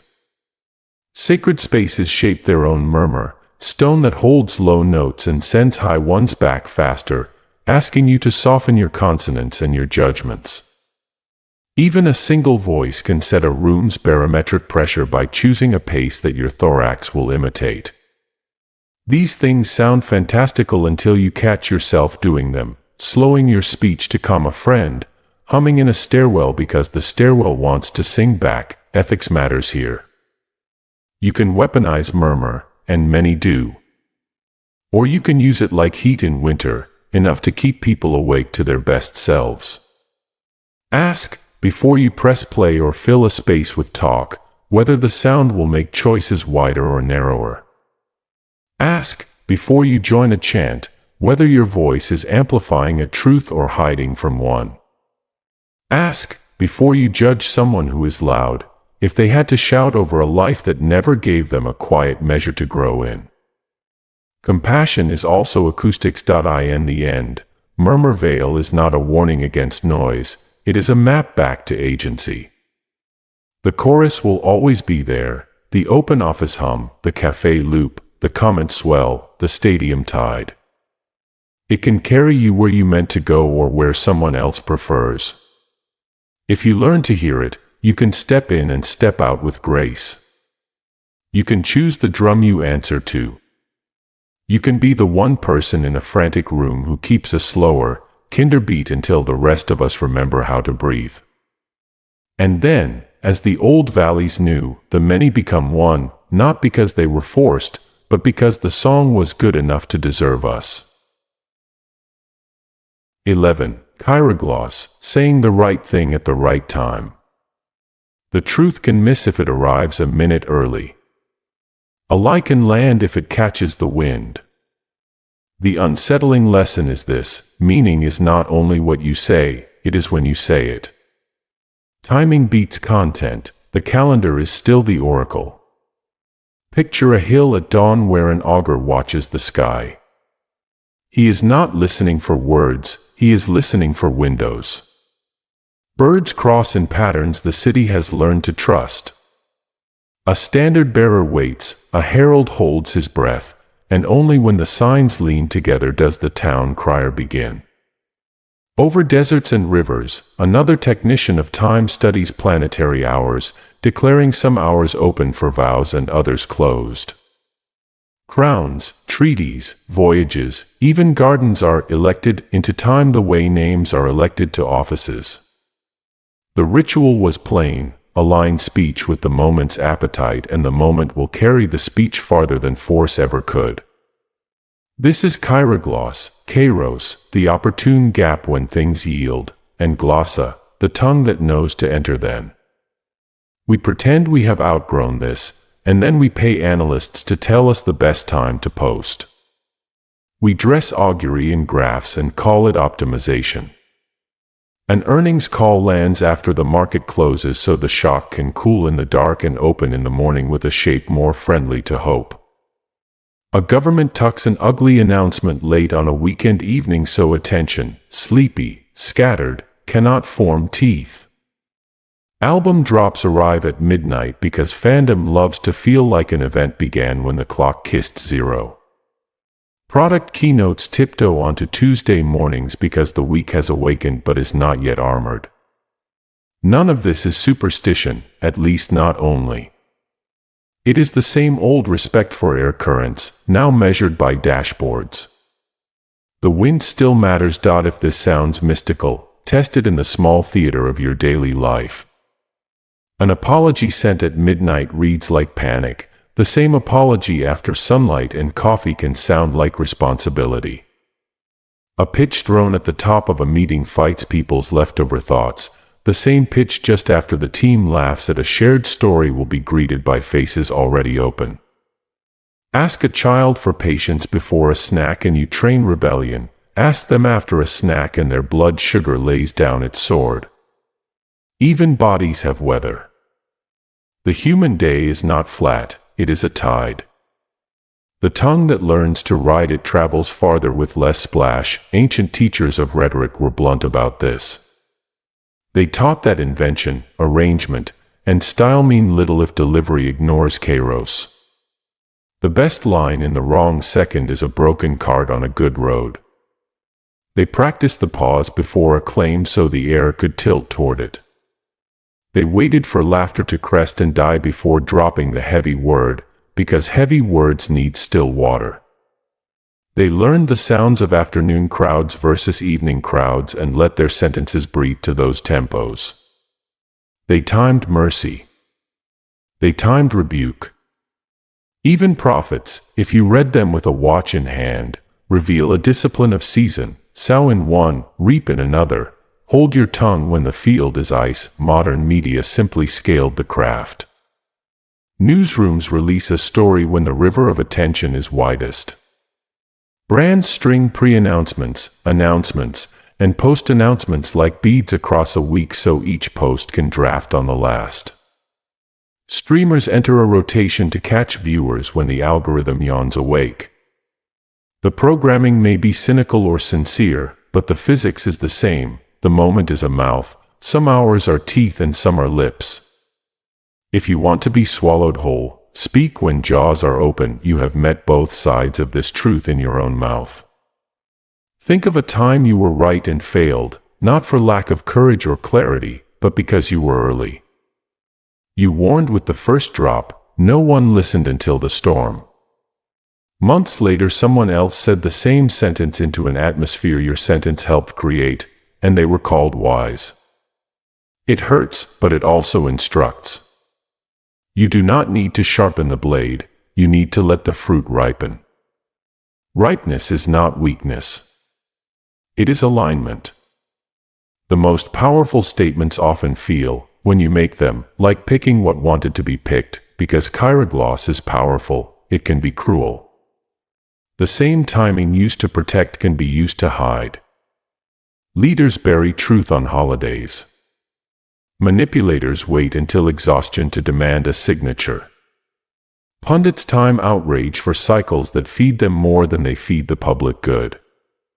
The defense is attention with a calendar in its hand. Ask not only what is being said, but why now? Ask whether the hour is being used to widen choice or to dull it. Ask yourself, when tempted to dump a difficult message at a time when people cannot answer, whether your timing serves the truth or your comfort. Ethics is the clock you set on purpose. So how do we practice KAIROGLOSS kindly? Start with listening. Before you speak to persuade, listen for the room's weather, fatigue, hunger, heat, the hangover of a previous fight, and respect it. If the hour is stormy, shrink the ask or change the hour. If the hour is fair, do not waste it on small talk when a large request could grow here. Learn the cycles of your collaborators. Some work rises best in morning clarity, other work blooms in late light when rigidity softens. If you lead, set cadences that spare rather than squeeze, reviews when hearts can hear them, recognition when shame is not nearby, changes announced when support can follow. If you love someone, wait to name a wound until kindness has a foothold. Urgency that tramples kindness rarely heals. There are odd, beautiful edges to this art. Sometimes the right time is not on the clock but in the body. Wait for the breath to leave and begin your sentence on the exhale so even hard truths ride a softer tide. Sometimes the right time is created. Call a pause, take a walk, change rooms, and the air will obey. Sometimes the right time arrives inside you, after your pride goes quiet. You can feel it. The sentence you were about to fire turns into a bridge because time touched it on the way out. Remember, too, that silence is part of timing.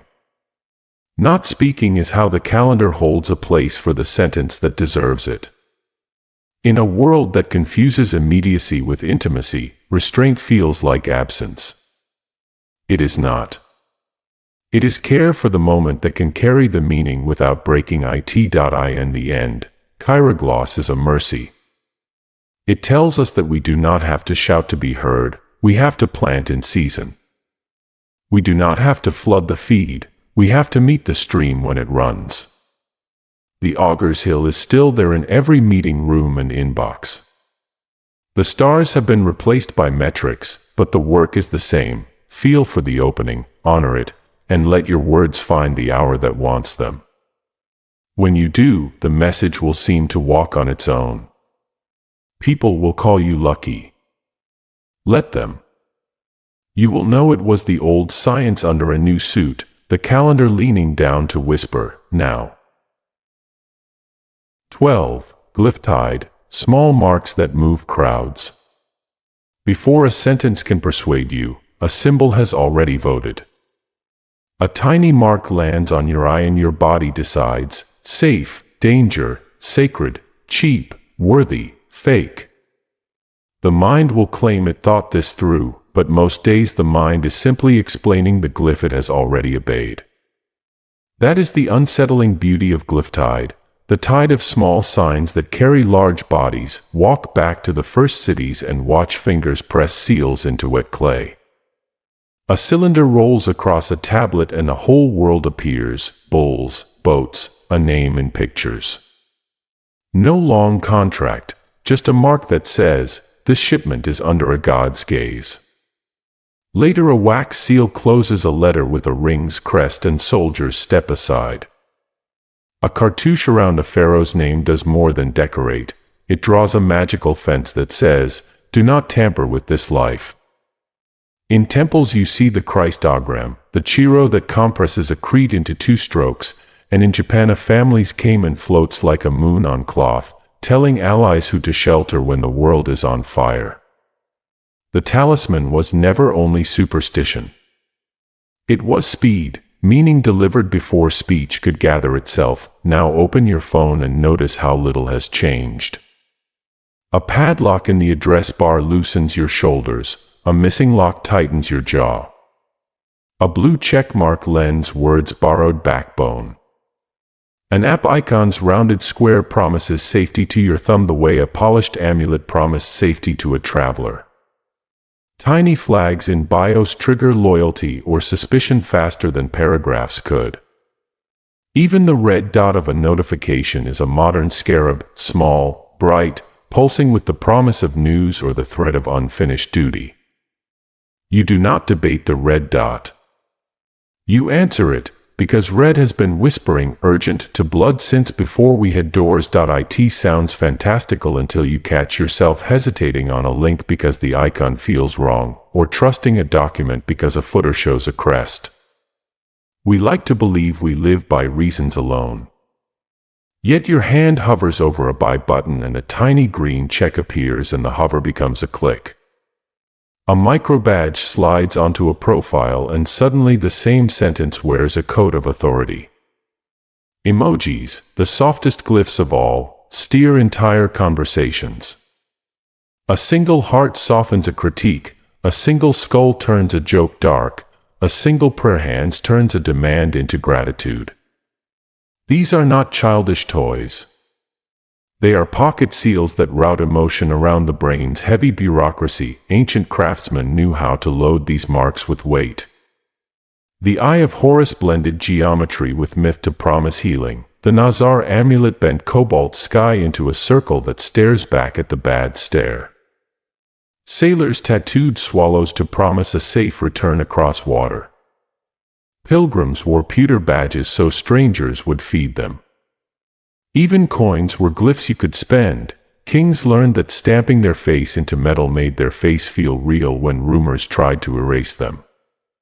Symbols shortened distance between a claim and a crowd. The crowd did not need to read, it only needed to recognize. Designers keep the same trait alive with other tools. A hospital icon's cross softens the fear of steel and bleach.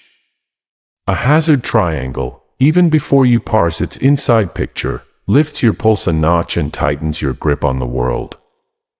A payments brand uses calm blues because the eye reads that hue as water level, stable, not storm. Meanwhile, a street protest invents a hand sign overnight and by morning thousands know where to gather and when to fall silent, all because a simple line drawing spreads faster than any memo could. What looks like chaos is often GLYPHTIDE, small marks catching bodies like a tide catches driftwood and carries it to one shore instead of another. There is a cost to this speed. Marks can lie. Scammers rent trust by copying bank logos and placing fake padlocks in pictures. Demagogues wrap old hatreds in fresh flags and watch the symbol do the work the speech cannot justify. Even kindness can be counterfeited. Corporations add a rainbow for a week and call it virtue. Predators wear charity pins and harvest goodwill. The defense is not cynicism. The defense is literacy. Ask 3 questions when a glyph moves you. What feeling is this mark trying to buy? Who gave it that right? And has the behavior behind it earned my belief? A real seal loves that test. A fake one fears it for your own life. There is also mercy in these pocket talismans. You can choose marks that strengthen vows you want to keep. A simple sticker on a laptop can remind you to shut it at sundown. A small token on your desk can say, "When you see me, breathe once and unclench." A color on your calendar can mean no meetings in a way words fail to defend. Families invent sigils all the time without naming them. A post-it star for chores well done. A magnet on the fridge that means we are home on time. A chalk mark near a door that tells a child, beyond this line we listen first. The glyph does not replace conversation. It clears a path for conversation to arrive unbruised. Creators and leaders can use this art with dignity too. Let your logo be a lantern, not a blindfold. If your badge says expert, keep learning until the badge is the least interesting proof. If your interface uses a lock, earn the lock with real care for people's data. If your brand's palette whispers safety, do not hide sharp terms in small print. Sigils that match the life behind them become beloved. Sigils that float above nothing become jokes, then warnings. There are odd edges to GLYPHTIDE that feel like myth and are only human. People sign emails differently on days they feel bold, adding a dash or an initial that changes how the reader hears them. Couples invent tiny glyphs, a dot, a line in a text, that mean, I'm with you even if I can't type more. Teams use a single emoji to mark decisions, and an outsider cannot parse the difference between a green check and a green circle, but inside the group the difference is law. In one city, a mural's simple shape keeps a neighborhood safe at night because those who do harm know that shape gathers witnesses faster than sirens. None of these systems needed a constitution. They needed a mark, a shared story, and repetition. What I want you to carry is not fear of symbols but respect for their speed. The mind obeys the glyph before it consults reason. That does not make us foolish, it makes us efficient. The question, always, is who holds the ring and whether the seal they press serves the truth you want to live in. Use small marks to widen choice, not narrow it. Let your badges point at real vows. Let your icons lead people to care, not to sleep. And when a symbol tries to sweep you into a crowd whose song is not yours, step aside and let that tide pass. You are allowed to wait for a mark that tells the truth. You are allowed to keep your own. 13. MIRRORFLESH, the tribe in your muscles. You think people like you because they know you. Most days, they like you because they see themselves. The strangest kindness of the human body is also its easiest weakness. We bond fastest with what echoes us back.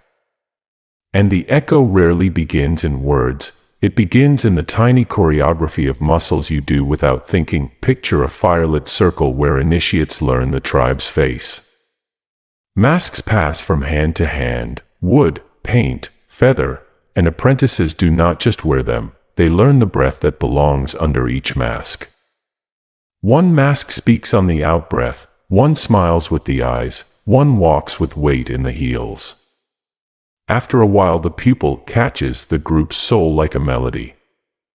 In the market the next day, without a single lesson on ethics or law, the body knows how to belong. This is older than doctrine. It is imitation as inheritance. You were born into it, The modern world only changed the costumes. Now watch yourself in a cafe with a friend. If their voice is soft, yours softens. If they lean in, you lean. If they punctuate with quiet laughter, your ribs start to memorize the timing. In a meeting, arms cross and a row of torsos folds like a set of cards because one person's nervous system set the weather. On a phone call, you hear a phrase and you borrow it. 10 minutes later the phrase feels like yours. This is micromirroring, millimeters of posture, degrees of chin, syllables of rhythm. The copy is not calculation. It is the body trying to say, "We are safe together." The ancients trained this intentionally. Dancers shadowed the elders until the steps were inside the calves. Actors rehearse stock characters not just as roles but as muscles, how a trickster blinks, how a judge breathes before speaking. Scribes copied not just letters but the angle of a master's wrist so the page smelled of one lineage. Masks and mimicry were rituals of transmission. People joined a people with their shoulders and their jaws long before any oath reached the tongue. The outward form let the inside submit. The inside, calmed, accepted the story. Whole cultures survived this way, and whole lies did, too. Today the same engine lives in brighter rooms. Filters don't just color an image, they synchronize faces into one era, one skin glow, one mouth. Dress codes coordinate bodies so the hallway sings one song. Voice memes, phrases that travel with a particular intonation, turn strangers into a choir.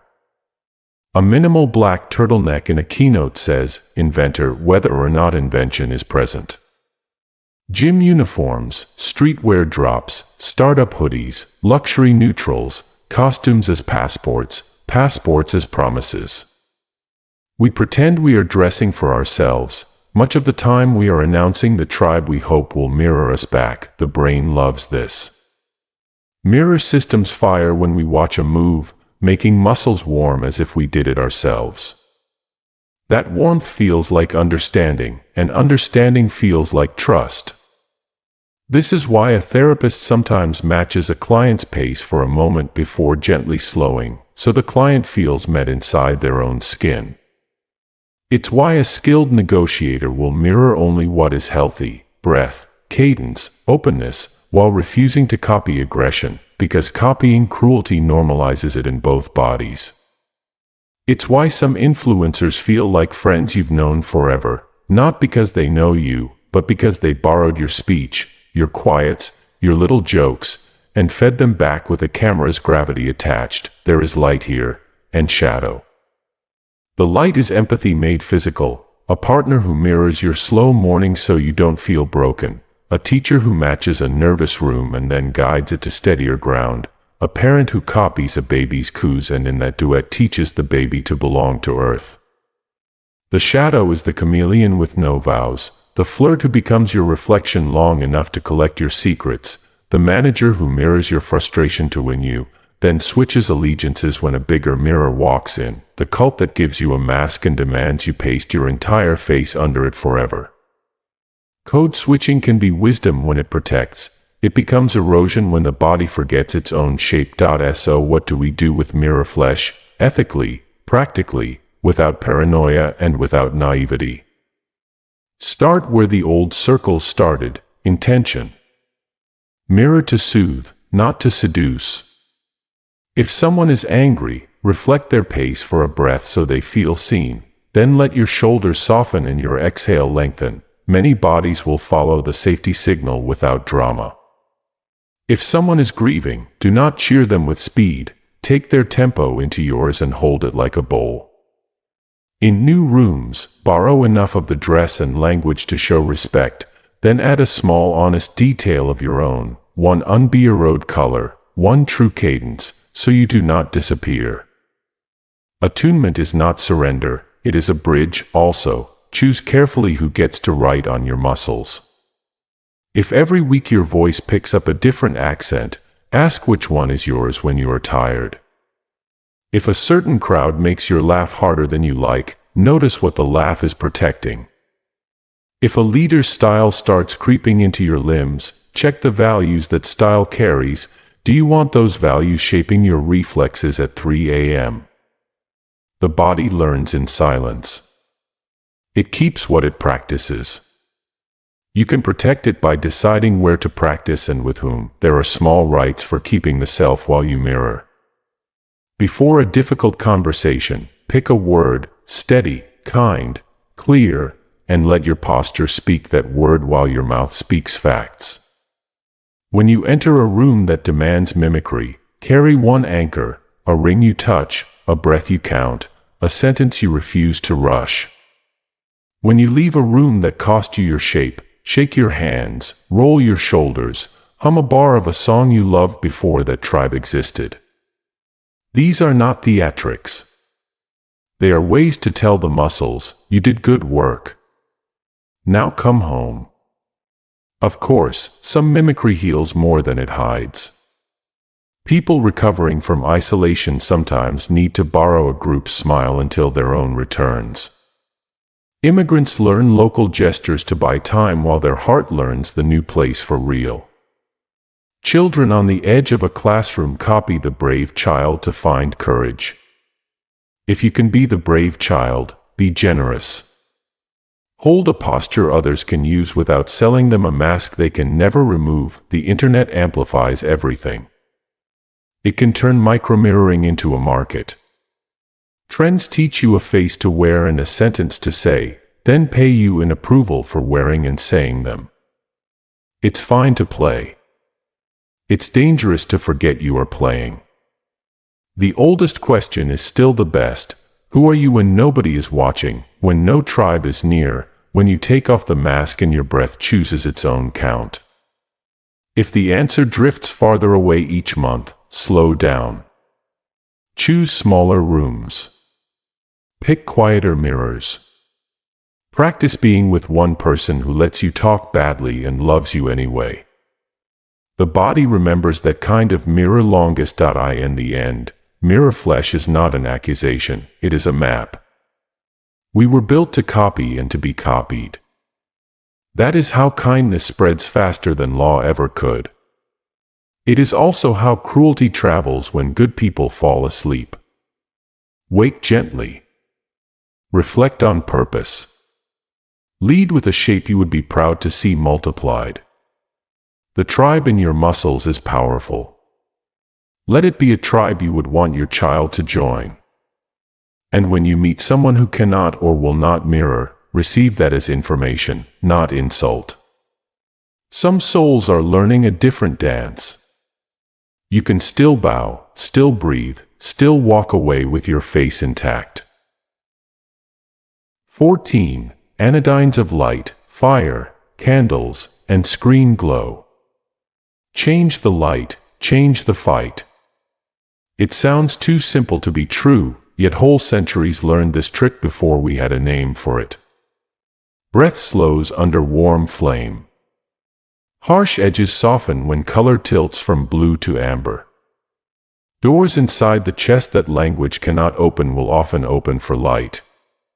Rooms obey photons, and anyone who learns to place them inherits a quiet, medieval kind of power. Walk with me into a chapel at dusk. The ceiling is high enough to thin a shout into a whisper. Stained glass catches the day's last violence and returns it as a gentler weather, wine reds, sea greens, honey gold. The face relaxes without reason. Candles take the rest of the room in custody. Nothing flashes. Nothing glares. The flame's slow dance pulls the eye into a smaller circle, and that smaller circle asks the lungs to follow. You do not decide to be calm. You are calmed by physics wrapped in devotion. Monks understood this without a lab. They placed light to fit prayer like a glove, sideways glow for humility, low flame for confession, dawn sun for courage. Whatever you believe about heaven, the trick on earth is reliable. Lower light, warmer color, slower breath. Now step into the modern world wearing those old eyes. That office with buzzing panels overhead. They pour a blue-leaning glare that sharpens detail and shortens patience, useful for spreadsheets, dangerous for hard conversations. The open-plan floor that never truly dims keeps minds on alert even at 6 p.m. No one knows when to put their swords down. Contrast that with a restaurant that understands tenor. Pools of warm light isolate each table into a temporary sanctum. Voices fall because they feel witnessed, not exposed. Even a cheap lamp in a corner at home can do this trick. A cone on the page, shadow in the room, and suddenly the nervous system believes there is nothing to defend against. We call it cozy. Older languages called it merciful. Our screens have learned to impersonate candles, and not always for our good. Night mode warms the palate and spares the eyes, but the glow still taps the mind's shoulder and says, "One more." It is a synthetic hearth that never runs out of wood. Scroll beside that light and the hours slide. You wake in a body that has been standing too close to a bonfire of faces.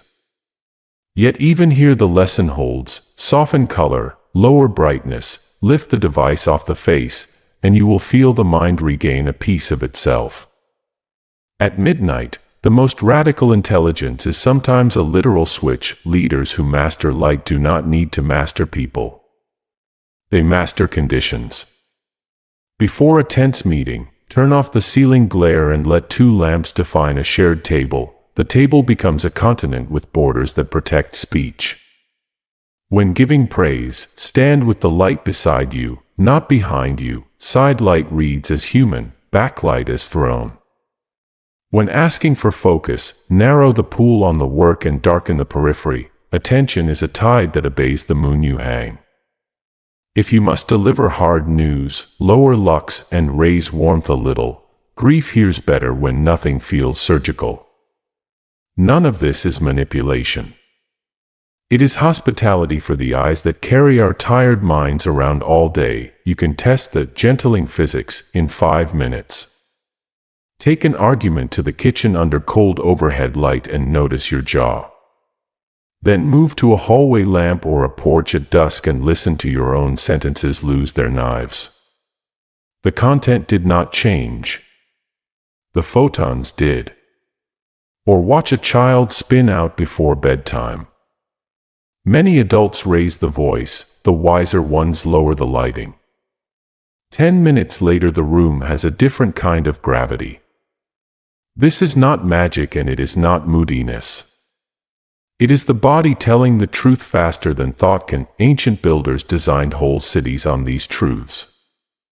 Narrow alleys held heat, whitewashed walls threw sunlight back into the air as a cooler kindness, courtyards caught dawn where families could eat in peace. Theaters set torches behind scrims to make gods appear, and courtiers learned to stand half a step into shadow to flatter the cheek and hide the sweat. Painters taught our eyes to love chiaroscuro, the tenderness between light and dark where faces look most human. Cinematographers are the new priests of this temple. A single practical lamp in frame can turn cruelty into restraint, chaos into intention. You do not need their gear to borrow their law. Light from the side to make detail honest. Light from above to make authority heavier. Light from below if you must frighten, but ask why you would want to. Of course, every instrument can be played mean. Predators dim rooms to blur consent. Sellers keep you in the velvet hours of a boutique until your math grows drowsy. Institutions throw colored lights on messes that need real soap and call it a vibe. The ethical boundary is simple and strict. Use light to widen choice, never to narrow it. If the glow steals someone's ability to think, it is not mercy, it is theft. If the warmth gives a body the courage to speak, it is a good craft. There are stranger, smaller edges to this art. A candle on a dinner table lifts food into ritual, but a third candle at the right height can make a shy person speak. A cheap clip light on a white wall makes a moon beside a child's bed that tames monsters you cannot reach with reason. A string of soft bulbs over a backyard turns neighbors into a village once a week. A desk lamp angled at a blank sheet becomes a lighthouse for a paragraph that could not find shore in full glare. When the power goes out and you gather around one flame, listen to how your words change, simpler, kinder, slower. Fire remembers our true accent. So try something humble this week. Put a warm bulb beside the chair where the hardest talk tends to happen. Light one small candle when you want a scattered room to become a family again, and blow it out together when you're done.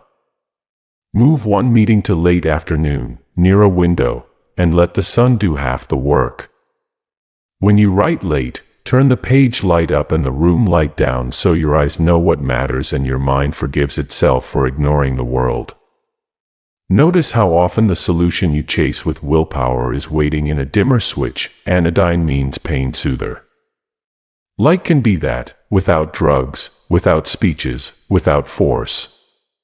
The monks were not naive. They arranged photons to make human beings more fit for mercy, and it worked. We have the same elements in our hands: fire when it is safe, candles where they are allowed, screens we can tame, bulbs we can choose, windows we can honor. Rooms obey photons. If you want to lead, begin by lighting the world the way you wish people would treat each other. The rest will often follow, one warmer breath at a time. 15. The gift before the ask. Invisible ledgers. Debt without a bill is still a debt. The hand that gives first often writes quietly inside you, and before you can explain why, a yes begins to form in your mouth. The unsettling truth is simple: we carry an invisible ledger. It turns even when no one sees the ink. Walk back to tents and temples. A stranger arrives at dusk, bread and salt appear. In many lands that gesture was not just kindness, it was law. Share salt and you share protection, break bread and you break hostility. Hospitality codes in deserts, mountains, and islands kept people alive when maps were myths. In Greece it was xenia, in the Arabian Peninsula a vow of Karam, in Pashtun hills Melmastia. Names changed, the physics did not. Offer first and you bind the other to a softer logic than fear. Temples ran their own books. Tithes and offerings were less about price than about place. You gave so you could stand inside a circle larger than yourself. Once inside, you owed its upkeep. Empires perfected tribute economies. Gifts upward bought peace downward. Chests moved on roads like messages that said, "We remember who shelters us." None of this needed receipts. The ledger lived in men, women, and gods. We like to think we outgrew this. Then a screen hands you a free trial, a cashier slips in a surprise upgrade, a stranger compliments your shoes with unusual attention, and the old arithmetic wakes. You feel seen, favored, singled out. A part of you wants to balance the page. The barista slides a cookie on us, and suddenly your plan to skip dessert begins to feel ungenerous. A brand sends a gift before a launch. Later, when they ask you to share, refusal feels oddly impolite, even if the thing is not for you. Reciprocity is not a theory you learned, it's an organ you were born with. You can feel it work in tiny, human rooms. A friend pays for lunch and the next time your hand reaches for your wallet faster than reason. A neighbor carries your box upstairs. Days later you find yourself watering their plants with a smile you didn't schedule. The impulse is beautiful. Without it, we would be colder creatures. But because it is powerful, it is also a handle. People can move you by grabbing it. The ancients were not naive about this. Some hosts gave lavishly to control. Potlatches in certain seasons, generous feasts, could crown a name or crush a rival. To fail to reciprocate was to accept a lower rung on the ladder. Courts learned to smother petitioners with courtesy so their anger lost the edge needed to sharpen truth. Even shrines sometimes calibrated, suggested offerings, so devotion would look like debt paid rather than relationship given. We inherited the same moves with new packaging.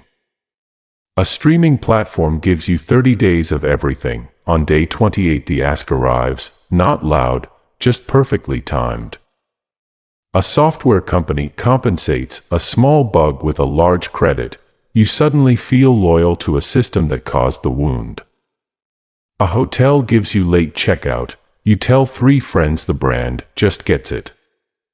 The ledger is a ghostwriter with lovely penmanship. Sometimes the magic looks fantastical because it is small. An airline agent upgrades a seat just this once, and your patience with their delays stretches beyond reason for months. A manager opens a meeting by praising someone who usually goes unseen. The team's next hour is braver than the last month. A teacher keeps extra pencils and never asks where they go. The class starts bringing them back without being told. Invisible ledgers, written toward good, multiply good. The danger is when the gift is really a leash. You will recognize that form, favors that arrive with a story attached, compliments that point like a finger, free samples that corner you into a cornered shore.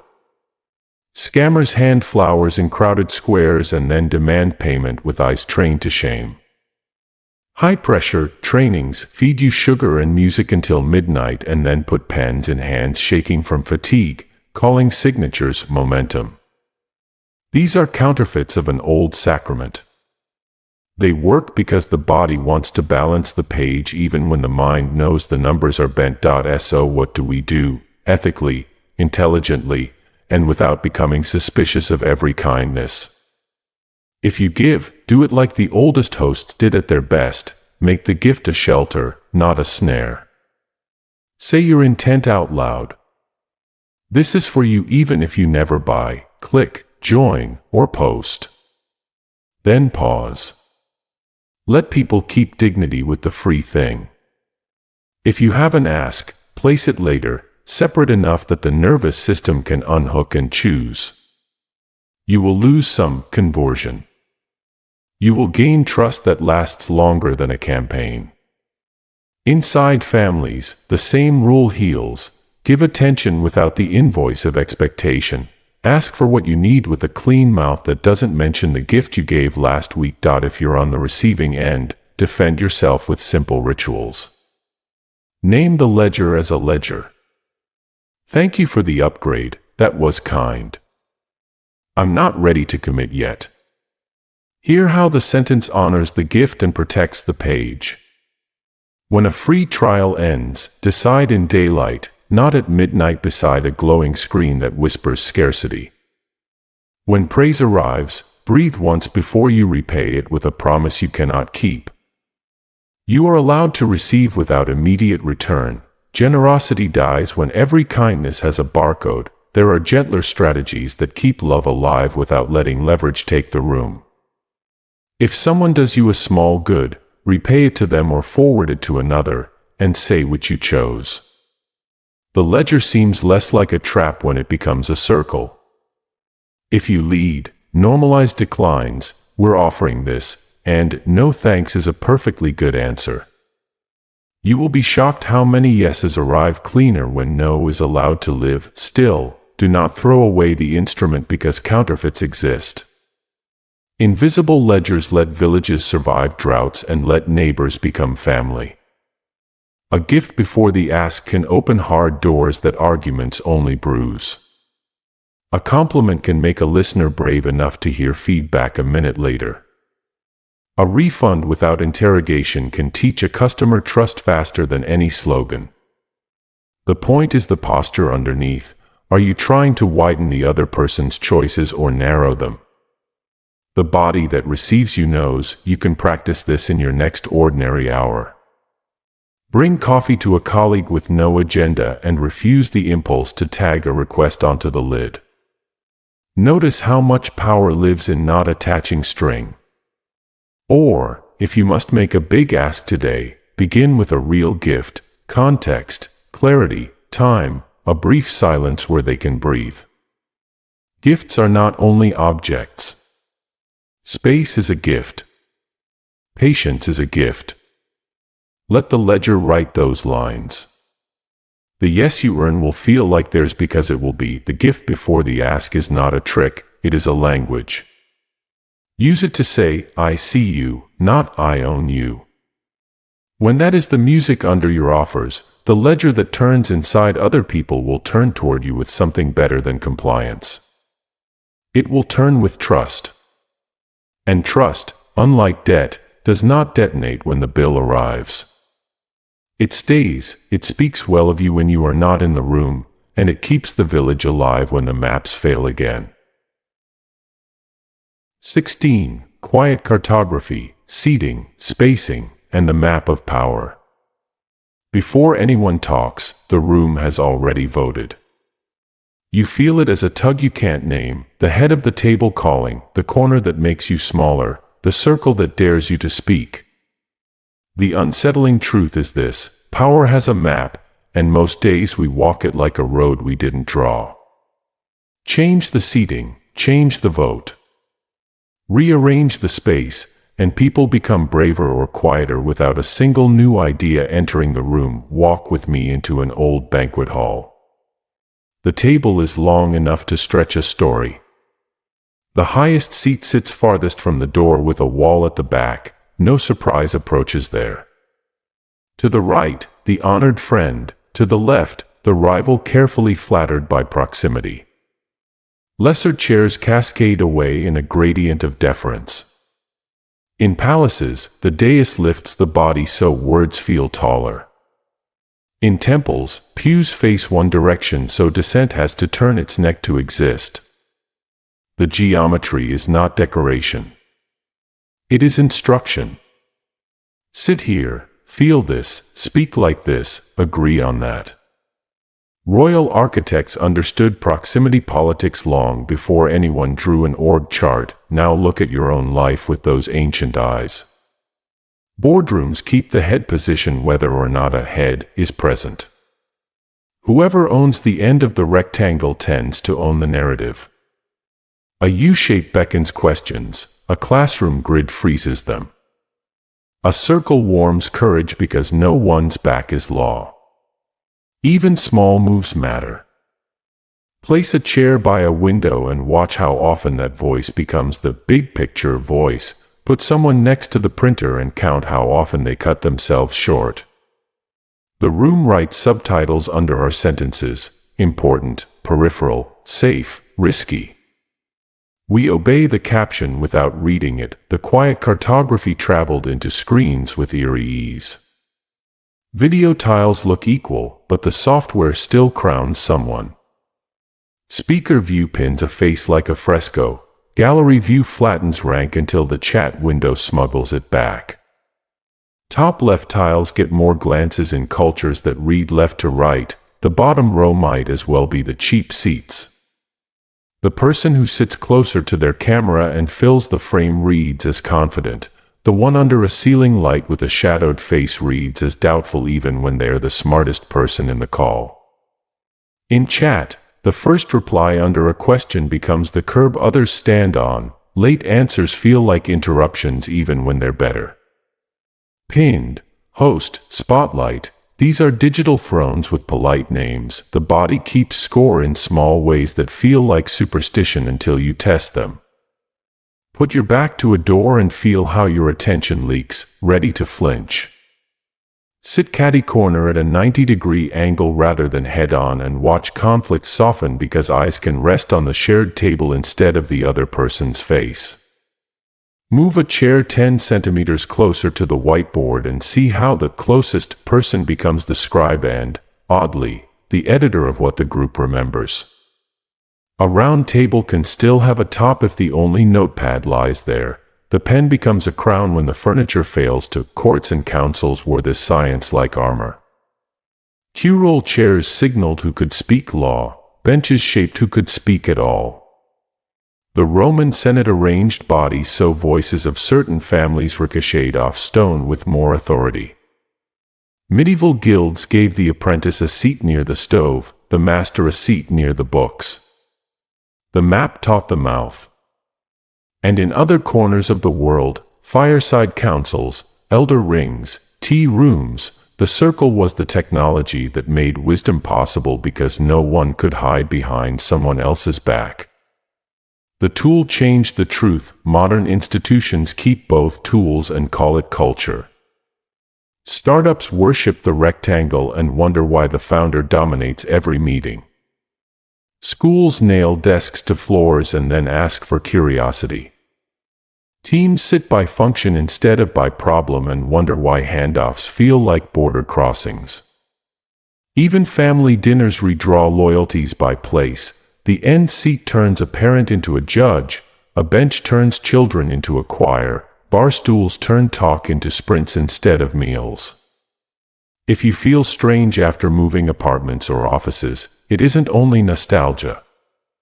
Your nervous system lost a map and is building a new one. Step by step, chair by chair, you can use this awareness to manipulate people or to set them free. The line is bright. If you want compliance, keep the long table, stand, and speak down the runway. If you want consent, sit in the circle and let the slowest voice finish without saving it. If you want better decisions, break the triangle of power by pulling the head seat to the side and placing the question, not the person, at the end of the table. If you want quieter folks to enter the room, give them a corner with a sight line they can trust, not a spotlight they didn't choose. When the stakes are high, honor the oldest rule of safety: back to a wall, face to a door, eyes on a horizon. No one learns while braced for surprise. Screens obey similar mercy. Put the camera at eye level. Equality begins at the lens. Rotate facilitation so host is a job, not a throne.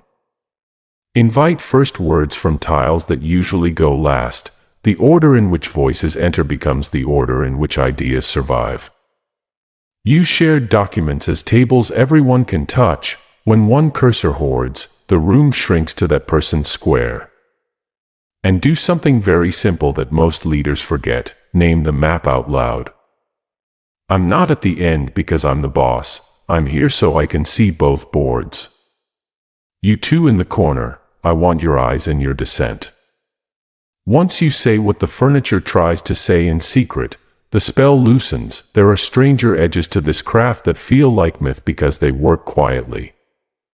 Two chairs at 45 degrees invite confession. Side by side on a walk invites strategy. Face to face across a small table invites debate. Standing meetings make decisions faster but shallower. Seated meetings make them slower but kinder. Stools and high tops split the difference, giving energy without sharpness.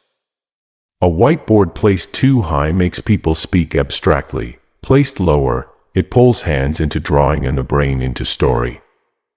Even where you keep water matters. A pitcher at the center turns pauses into hospitality rather than surrender. If you're tempted to shrug this off as decoration, notice how quickly tempers change when a chair scrapes or a light flicks. Notice how often you forgive a weak point when you like the position it came from. Notice the courage that appears when someone moves their chair closer to the middle and says, "I'm willing to own this with you." Space is not neutral. It is a sentence you sit inside. So try one experiment before your next hard decision. Redraw the map. Put the loudest voice at a diagonal, not opposite. Put your skeptic within arm's length of the data. Place the junior person between two seniors so status has to pass through curiosity to get where it's going. On a call, invite the quiet tile to open the last 5 minutes so the conclusion carries their fingerprint too. Then watch the vote change without anyone admitting the furniture did half the work. Quiet cartography is not a trick. It is a confession that rooms speak first and people answer. Ancient halls carved the lesson in oak and stone. Today, conference software and camera angles trace the same old lines with different ink. If you learn to read the map, you can choose when to walk it and when to redraw it. And when you redraw it with care, something gentle and real happens. Power stops hiding at the head of the table and starts living in the middle, where all our hands can reach. 17. SEREIN halo, skin temperature, scent, and the weather of you. People say, I loved their energy, or something about them felt cold. We pretend that's poetry. It isn't. It's weather. Your body throws a tiny climate around you: skin temperature, faint scent, fabric, breath, posture, and other bodies step closer or pull back before a single word is spoken. What we call vibe is often ancient physiology doing quiet work. Imagine a stone room at dawn. A priest enters after an anointing, skin slightly warm from herbal compresses, shoulders open, breath slow. He smells of frankincense and myrtle, not heavy, just enough to signal clean and safe. People drift nearer without knowing why. In another rite, the officiant cools the wrists and neck with river water, walks more upright, keeps elbows close, and the crowd instinctively gives space. No spells, no speeches. Temperature and scent change distance. Old manuals taught these tricks without apology. Warm to welcome, cool to command. The lessons traveled through centuries in robes and oils. Today they hide in suits and HVAC. We meet this craft every day and call it a feeling. You shake a hand that's cold and your chest tightens a little, even if you smile. You hug someone who is warm to the touch and you relax 3% faster than with a person who isn't. Mint on the skin makes air feel fresh. Cinnamon on a scarf makes a room feel nearer. Those are not metaphors. Mint literally tells your nerves cool, even when the air hasn't changed. Spices signal warm, even when the thermostat is steady. Your brain writes a social story from those signals before the mind writes a sentence. Ancient houses designed for this. Courtyards pulled dawn breeze across clay. Shaded colonnades made tempers kinder. Herbalists blended cooling balms, rose, aloe, violet, for summer disputes, warming unguents, clove, benzoin, cedar, for winter councils where courage needed kindling. Hosts learned to warm ceramic cups before hard talks, cool brass bowls before funerals, and place people in the lee of drafts so grief didn't shiver into anger. None of this needed Latin names for nerves. It needed hands and attention. Modern leaders still use the same map with different markers. A good coach sets the locker room a few degrees warmer before the speech that needs heart, a few degrees cooler before the meeting that needs precision. A therapist keeps a throw blanket where shame tends to sit. A CEO switches from crisp, cool cotton to a softer knit on the day they must admit a mistake. The fabric relaxes their shoulders and everyone else's guard. A candidate dabs a clean, nearly invisible scent, citrus and leaf, because anything heavy reads as pushy on camera. A teacher opens the window for 2 minutes before asking a shy student to speak. Fresh air and a tiny drop in CO2 can do more for courage than 100 prompts. Posture carries its own weather system.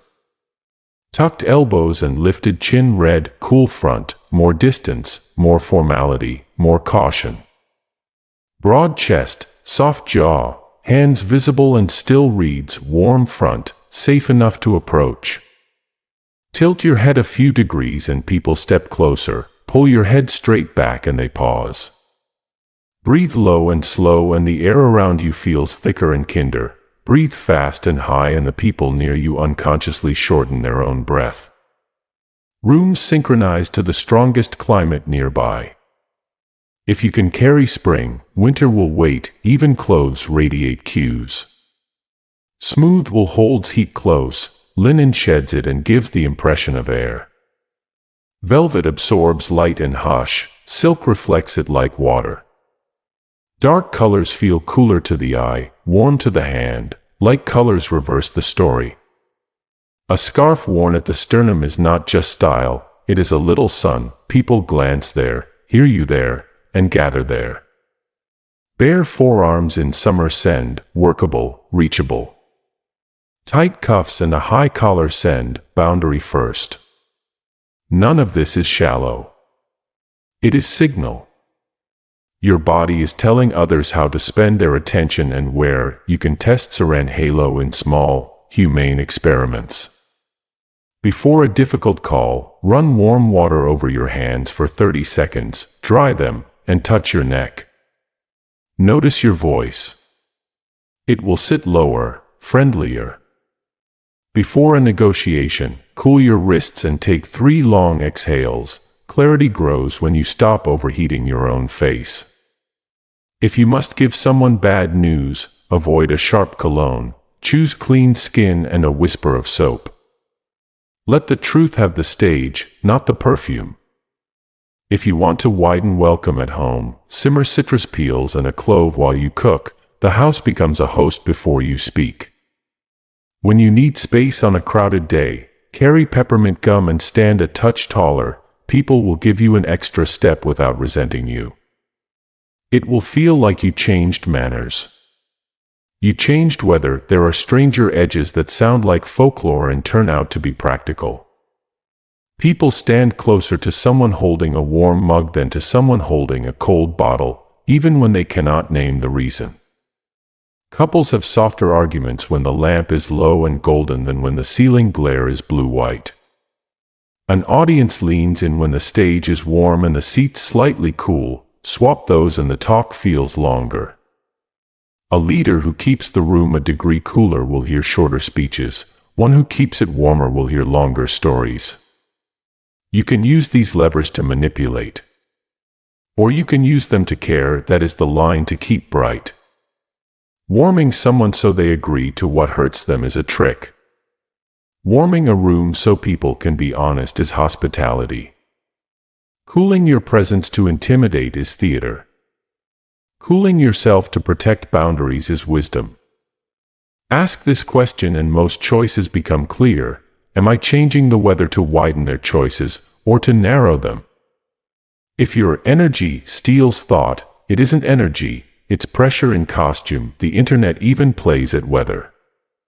Filters make skin look dewy, warm, approachable, or porcelain, cool, distant. Video creators add faint room tone and soft color cast to make you feel held. You can learn from that without becoming fake. If you speak to a camera, raise the camera to eye level, soften the lamp by bouncing it off a wall, and take a slow breath before you begin. Your viewers will say, "I felt safe with you." They'll mean the same thing villagers meant long ago when they said a priest felt cool on a hot day. They felt a person master their own atmosphere, and that mastery made room for theirs. In the end, SEREIN halo is humble. It asks you to mind the small things, the warmth of your hands, the rhythm of your breath, the cleanness of your scent, the honesty of your fabric, the patience of your posture. Carry a climate on purpose. When the world runs hot, be cool enough to hold people without burning them. When the world runs cold, be warm enough to thaw a little courage. People will call it your energy. Let them. You will know it is the oldest weather, tending the newest day, one quiet degree at a time. 18. Oracle blur, ambiguity that survives attack. A sentence can be a sword, bright and precise, and easy to break. Or it can be fog over the water, impossible to cut, always reforming as you swing. Here is the uncomfortable truth. In a world of sharp critics, the most defensible words are sometimes the softest ones. That is not cowardice by default. It is an old survival spell the ancients practiced in public squares and mountain temples, and we still cast it today under cleaner names. Stand for a moment at a stone shrine where a king has come for counsel. The oracle's voice is steady, the phrasing elegant, the meaning flexible. If you cross the river, a great empire will fall. He hears victory. He marches. An empire falls, his. We tell that story as irony, but the technique is precise. The phrase contains opposite futures without lying, so the sentence stays true after the outcome bruises one side of hope. Dynastic edicts work the same way. A ruler could promise renewal without clock or metric. The court, the monk, the farmer could all read themselves into the word and keep peace another season. Priests, scribes, diplomats, people whose lives depended on surviving many rulers, learned to braid language tight enough to hold and loose enough to bend. They called it wisdom. Enemies called it evasion. Either way, the words outlived the blows. We think that kind of phrasing belongs to marble ages. Then we step into a meeting and hear a vision statement that glows but does not corner itself. We exist to empower people to do more. Do more what? It doesn't say, and that is the point. As markets change, the sentence still fits. In diplomacy, the move wears a tailored label, constructive ambiguity, a clause both sides can sign without losing face because each can interpret the hinge words differently at home. In customer letters, we value your experience and are working to improve it, buys time without confessing a detail that could be used in court. In brand mantras, built for tomorrow, keeps the promise floating just above anyone's ability to check it today. We roll our eyes at this stuff, and yet we relax when we hear it, because ambiguity is a blanket. It lets different tribes sit close to the same fire without having to agree on the shape of the flame. If that sounds like trickery, test it in your own chest. Remember a time you tried to apologize with exact language that pinned every error and found yourself trapped under your own nails. Now remember a different apology that began wider, "I hurt you," and placed clear repair next to it. The general truth created room for the particular fixes. Or think of a team in conflict. A leader says, "Our goal is excellence, and nothing changes." Another leader says, "We will be kinder and braver by Friday," and the room unclenches because kindness and bravery are high and human, yet vague enough for each person to write a path they can live with. In families, a parent promises, "This house will be safe," and that promise becomes a net that catches 1,000 small policies later. The ambiguity isn't empty, it is a frame that can hold many pictures as life moves. Ancient speech schools taught this on purpose. They trained orators to place one oracular line at the center of a speech, the sentence that would survive whatever the audience did next.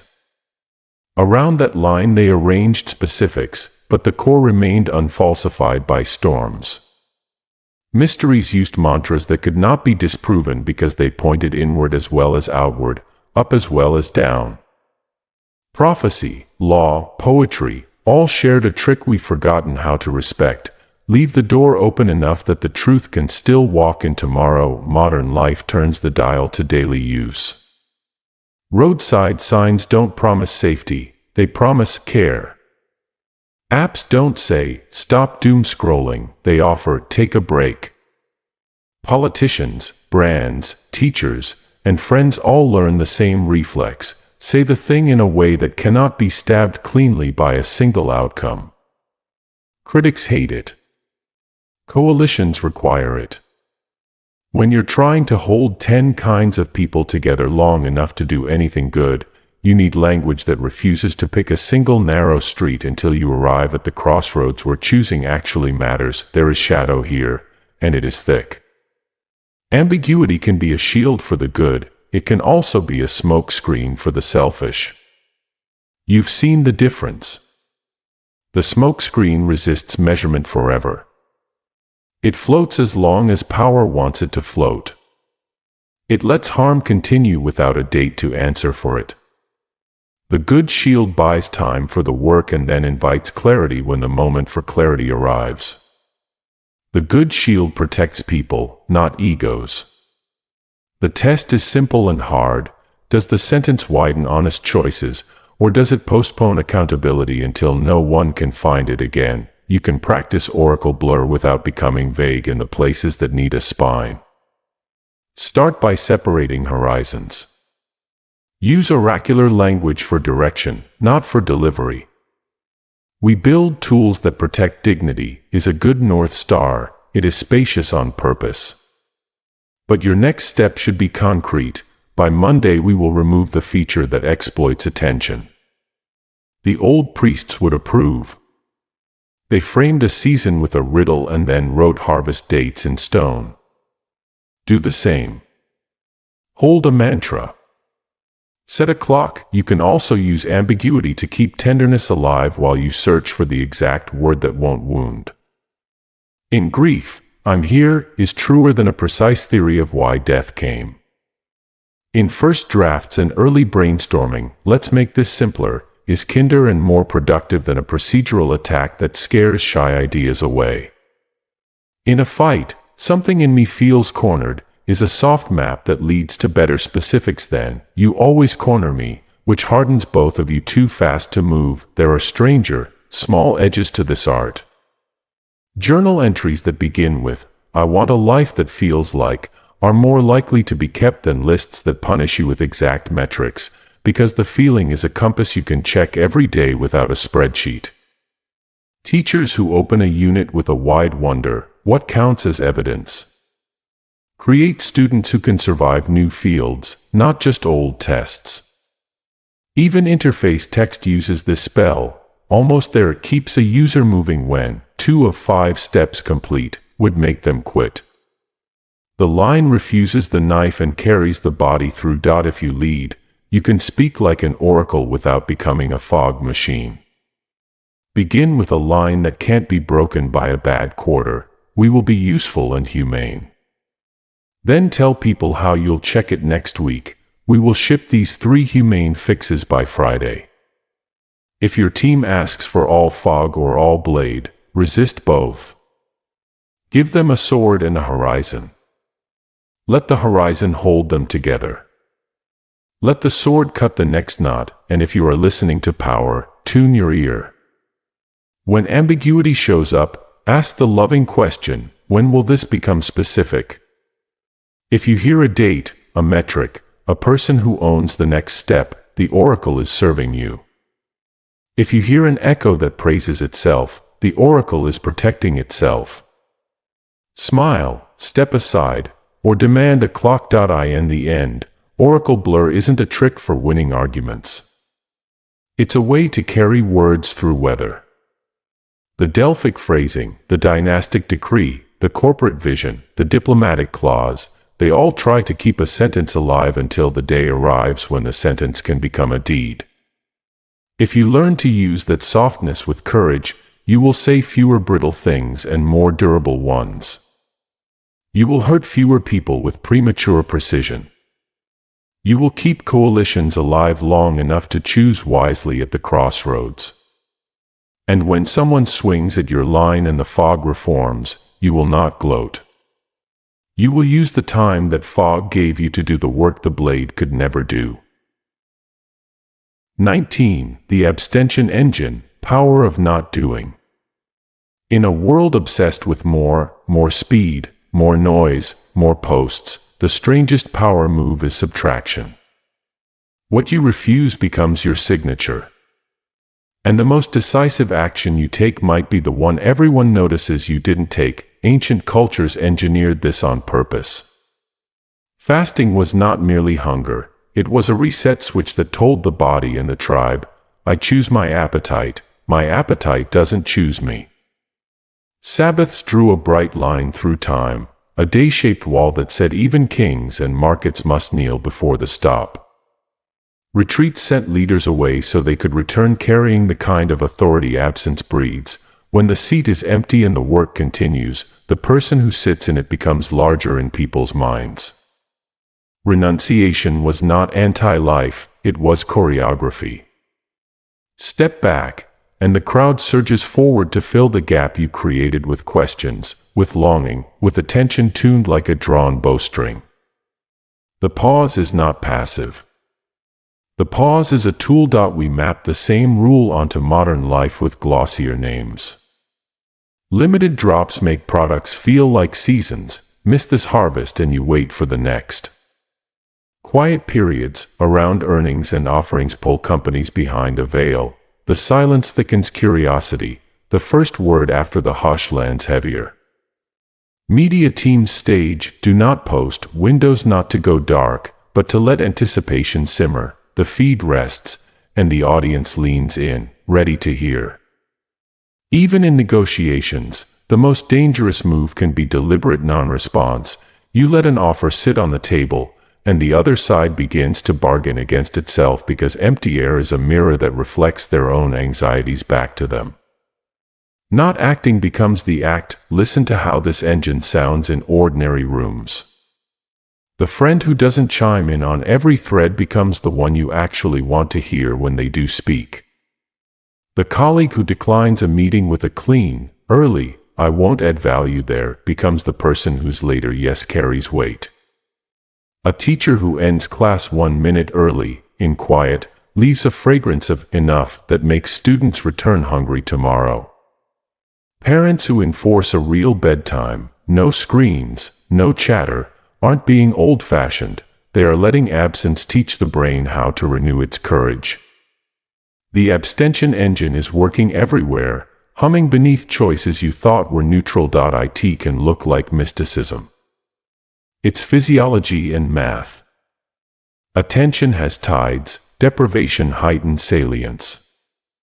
Scarcity, when honest, focuses desire and sharpens memory. The brain's reward systems are rhythmic. When you interrupt the rhythm on purpose, the next note lands with more music. Ancient fasts trained this on the tongue, Sabbaths trained it in time, retreats trained it in space. Today, countdown timers and next drop in 14 days are their digital grandchildren. There is a cleaner, deeper reason abstention works. It proves sovereignty. When you draw a boundary around your attention, you become larger inside your own life, and other people can feel that weather. The person who doesn't leap to answer every ping radiates a state that says, "I decide my hour." The leader who lets a rumor burn out without feeding it with clarifications announces, "The fire does not own my breath." The creator who resists posting every draft pushes value into the final release. The lack is not a tease but a promise. I would rather be quiet than waste your time. Silence becomes an offering instead of a threat. Of course, the engine has shadows. Scarcity can be faked. Retailers can create artificial droughts to pad margins and train addiction. Influencers can vanish to bait worry, then reappear to harvest relief. Abusers can stonewall and call it sacred restraint. We must keep the line bright. Ethical abstention widens choices and returns people to themselves. Manipulative abstention narrows choices and bends people toward the abstainer's need. A good Sabbath makes others freer. A cruel silence makes others smaller. So how do you wield this old technology with modern dignity? Begin by choosing one domain where you will let not doing speak. If you're building something, set a real quiet period before launch. No half-truth teasers, just the work. When it's ready, the first sound will carry farther because your silence was honest. If you're leading a team, protect one meeting-free day each week. Decision quality rises when calendars fast. If you're negotiating, leave space after your ask. Count a single calm breath before saying another word. You are not playing a trick, you are handing the other person room to choose without panic. If you're online, adopt a sunset for your posting. When the light goes, you go. Not as a moral stunt, but as a way to make daylight opinions stronger than midnight reflex. There are softer versions, almost invisible, that still move rooms. A host who leaves one seat unfilled at a crowded table signals generosity. We are not exhausting the space just because we can. A parent who keeps one shelf empty in a child's room teaches a lesson better than any talk on clutter.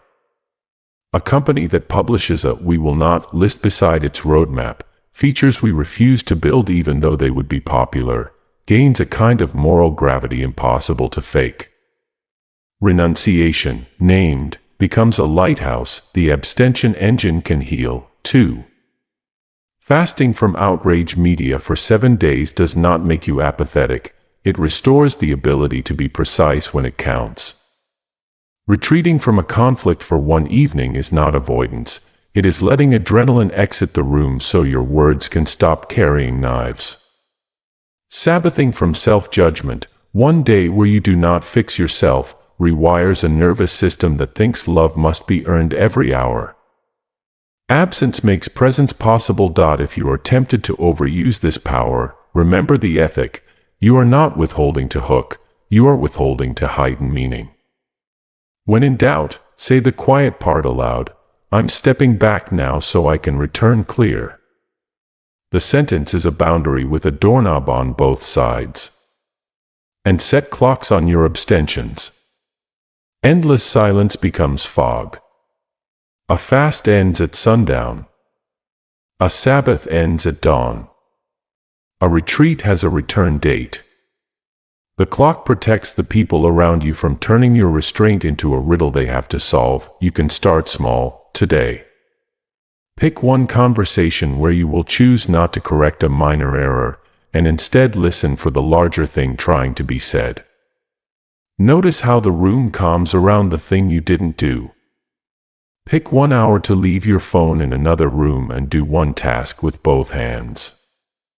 Watch how quickly your sense of self expands to fill the space the device vacated.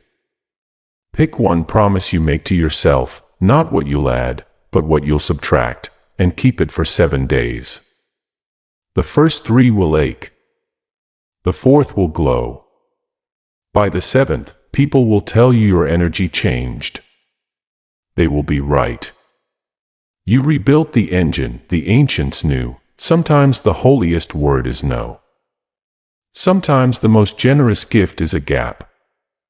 Sometimes the wisest leadership is to refuse to add more movement to a room already spinning. In a century drowning in go, your calm, not yet, will sound like thunder. And paradoxically, by mastering absence, you will make your presence the one thing people can't ignore.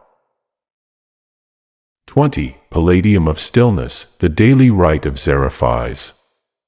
Before you open your mouth, the room has already decided who you are. That's the brutal, beautiful truth. Presence arrives first, language follows. The people who seemed born with calm were rarely lucky. They carried a quiet talisman, small rites that reset their body before the world could set it for them. Kings touched relics, abbots trimmed a wick, generals smoothed the edge of a map and stood very still. These were not superstitions, they were switchboards. Flip the right switches and your nervous system sends a message the room can hear: safe, steady, clear. The old word for a city's protector was a palladium. Today, your protector can be something simpler, the daily rite of Zeraphis. Zeraphis isn't a spell. It's presence, trained on purpose. Think of it as a short private liturgy that keeps you human when the day tries to make you frantic. The sequence is plain enough to memorize and old enough to be trusted: breath, gaze, pace, silence, light, and space.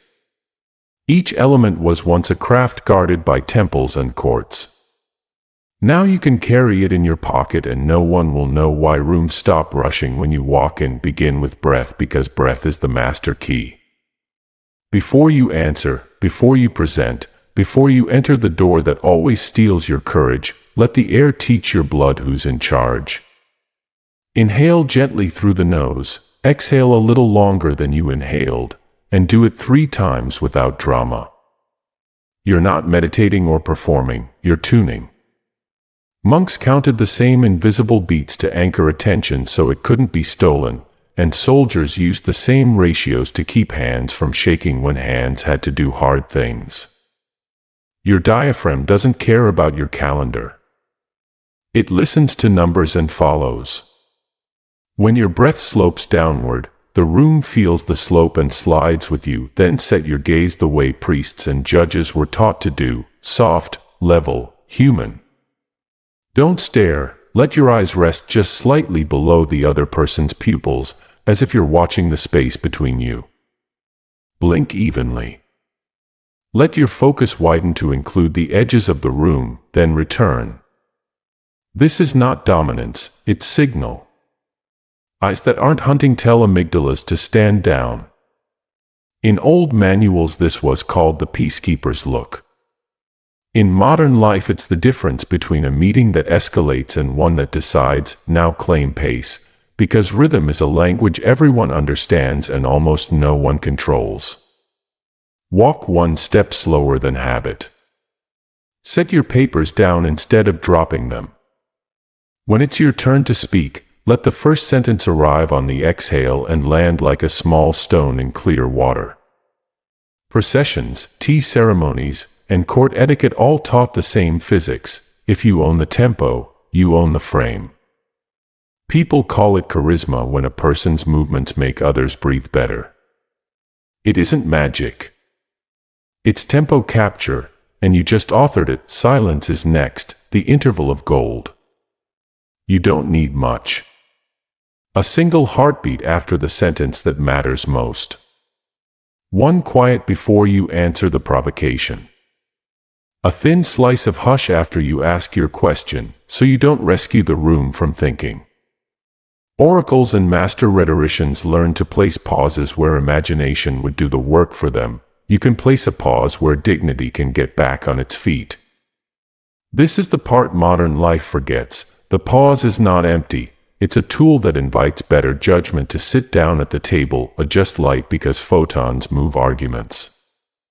If you can, turn off the glare and use side light. Faces become kinder when shadows aren't knives. If you're on a screen, lift the camera to eye level and bounce a warm lamp off a wall instead of blasting your forehead. In cloisters and halls, candles and stained glass were chosen not for atmosphere but for behavior. Amber slows breath, soft pools of light make voices more honest, and nothing harsh lets the room speak without shouting. You're not decorating, you're shaping conditions so people can be more themselves. Finally, claim space. The ancients built thresholds and circles to change identity, and your chair is still a threshold. Put your back to a wall if you need courage, pull your seat a few inches toward the center if you want responsibility, and choose an angle, not a head-on collision, when you must disagree. Clear the table of the one object that keeps eyes from meeting. Step to the window before you make a decision you can't undo. The body reads maps faster than minds do, and a small redraw can save a conversation that would have collapsed under old furniture. When you stitch these six together, you get a RITE so modest no one sees it and so strong everyone feels it. Breath takes you out of the storm. Gaze tells the room there's no hunt here. Pace gathers scattered seconds into a single minute you can use.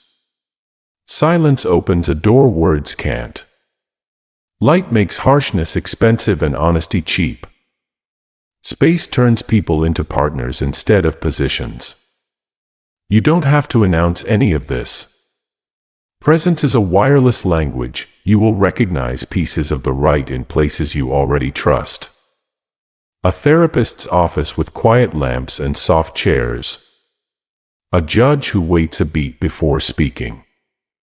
A host who warms the room without perfume and stands where everyone can see the door. A good teacher who covers the clock with a hand and then reveals it when the class needs a horizon again.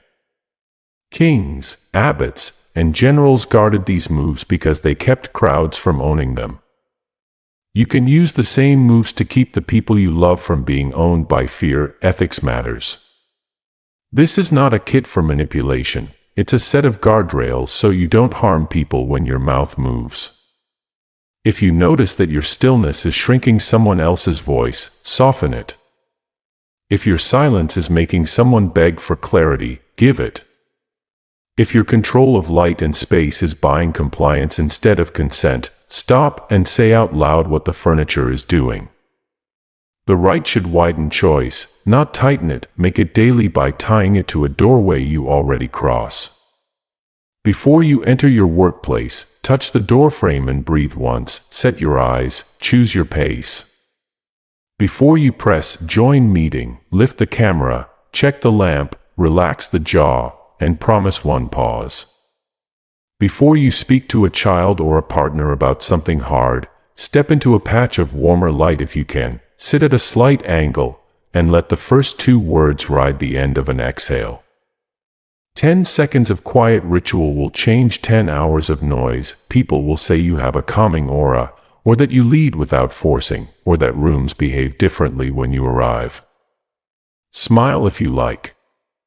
You'll know what happened. You put on the Palladium of stillness, the ethical Zeraphis, so the room could learn you before it heard you. And once a room learns you are the person who returns people to themselves, it will keep a place for you at the table without being asked. That's not mysticism. That's the oldest science of all, practiced in new clothes, one steady breath at a time. Conclusion: sovereign calm. Power isn't loud. It isn't the biggest voice or the fastest move.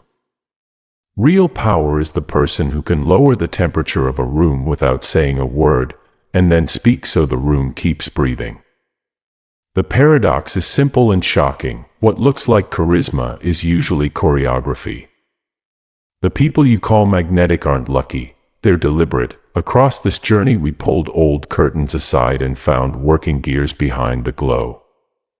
Temples shaped hush with height and candles.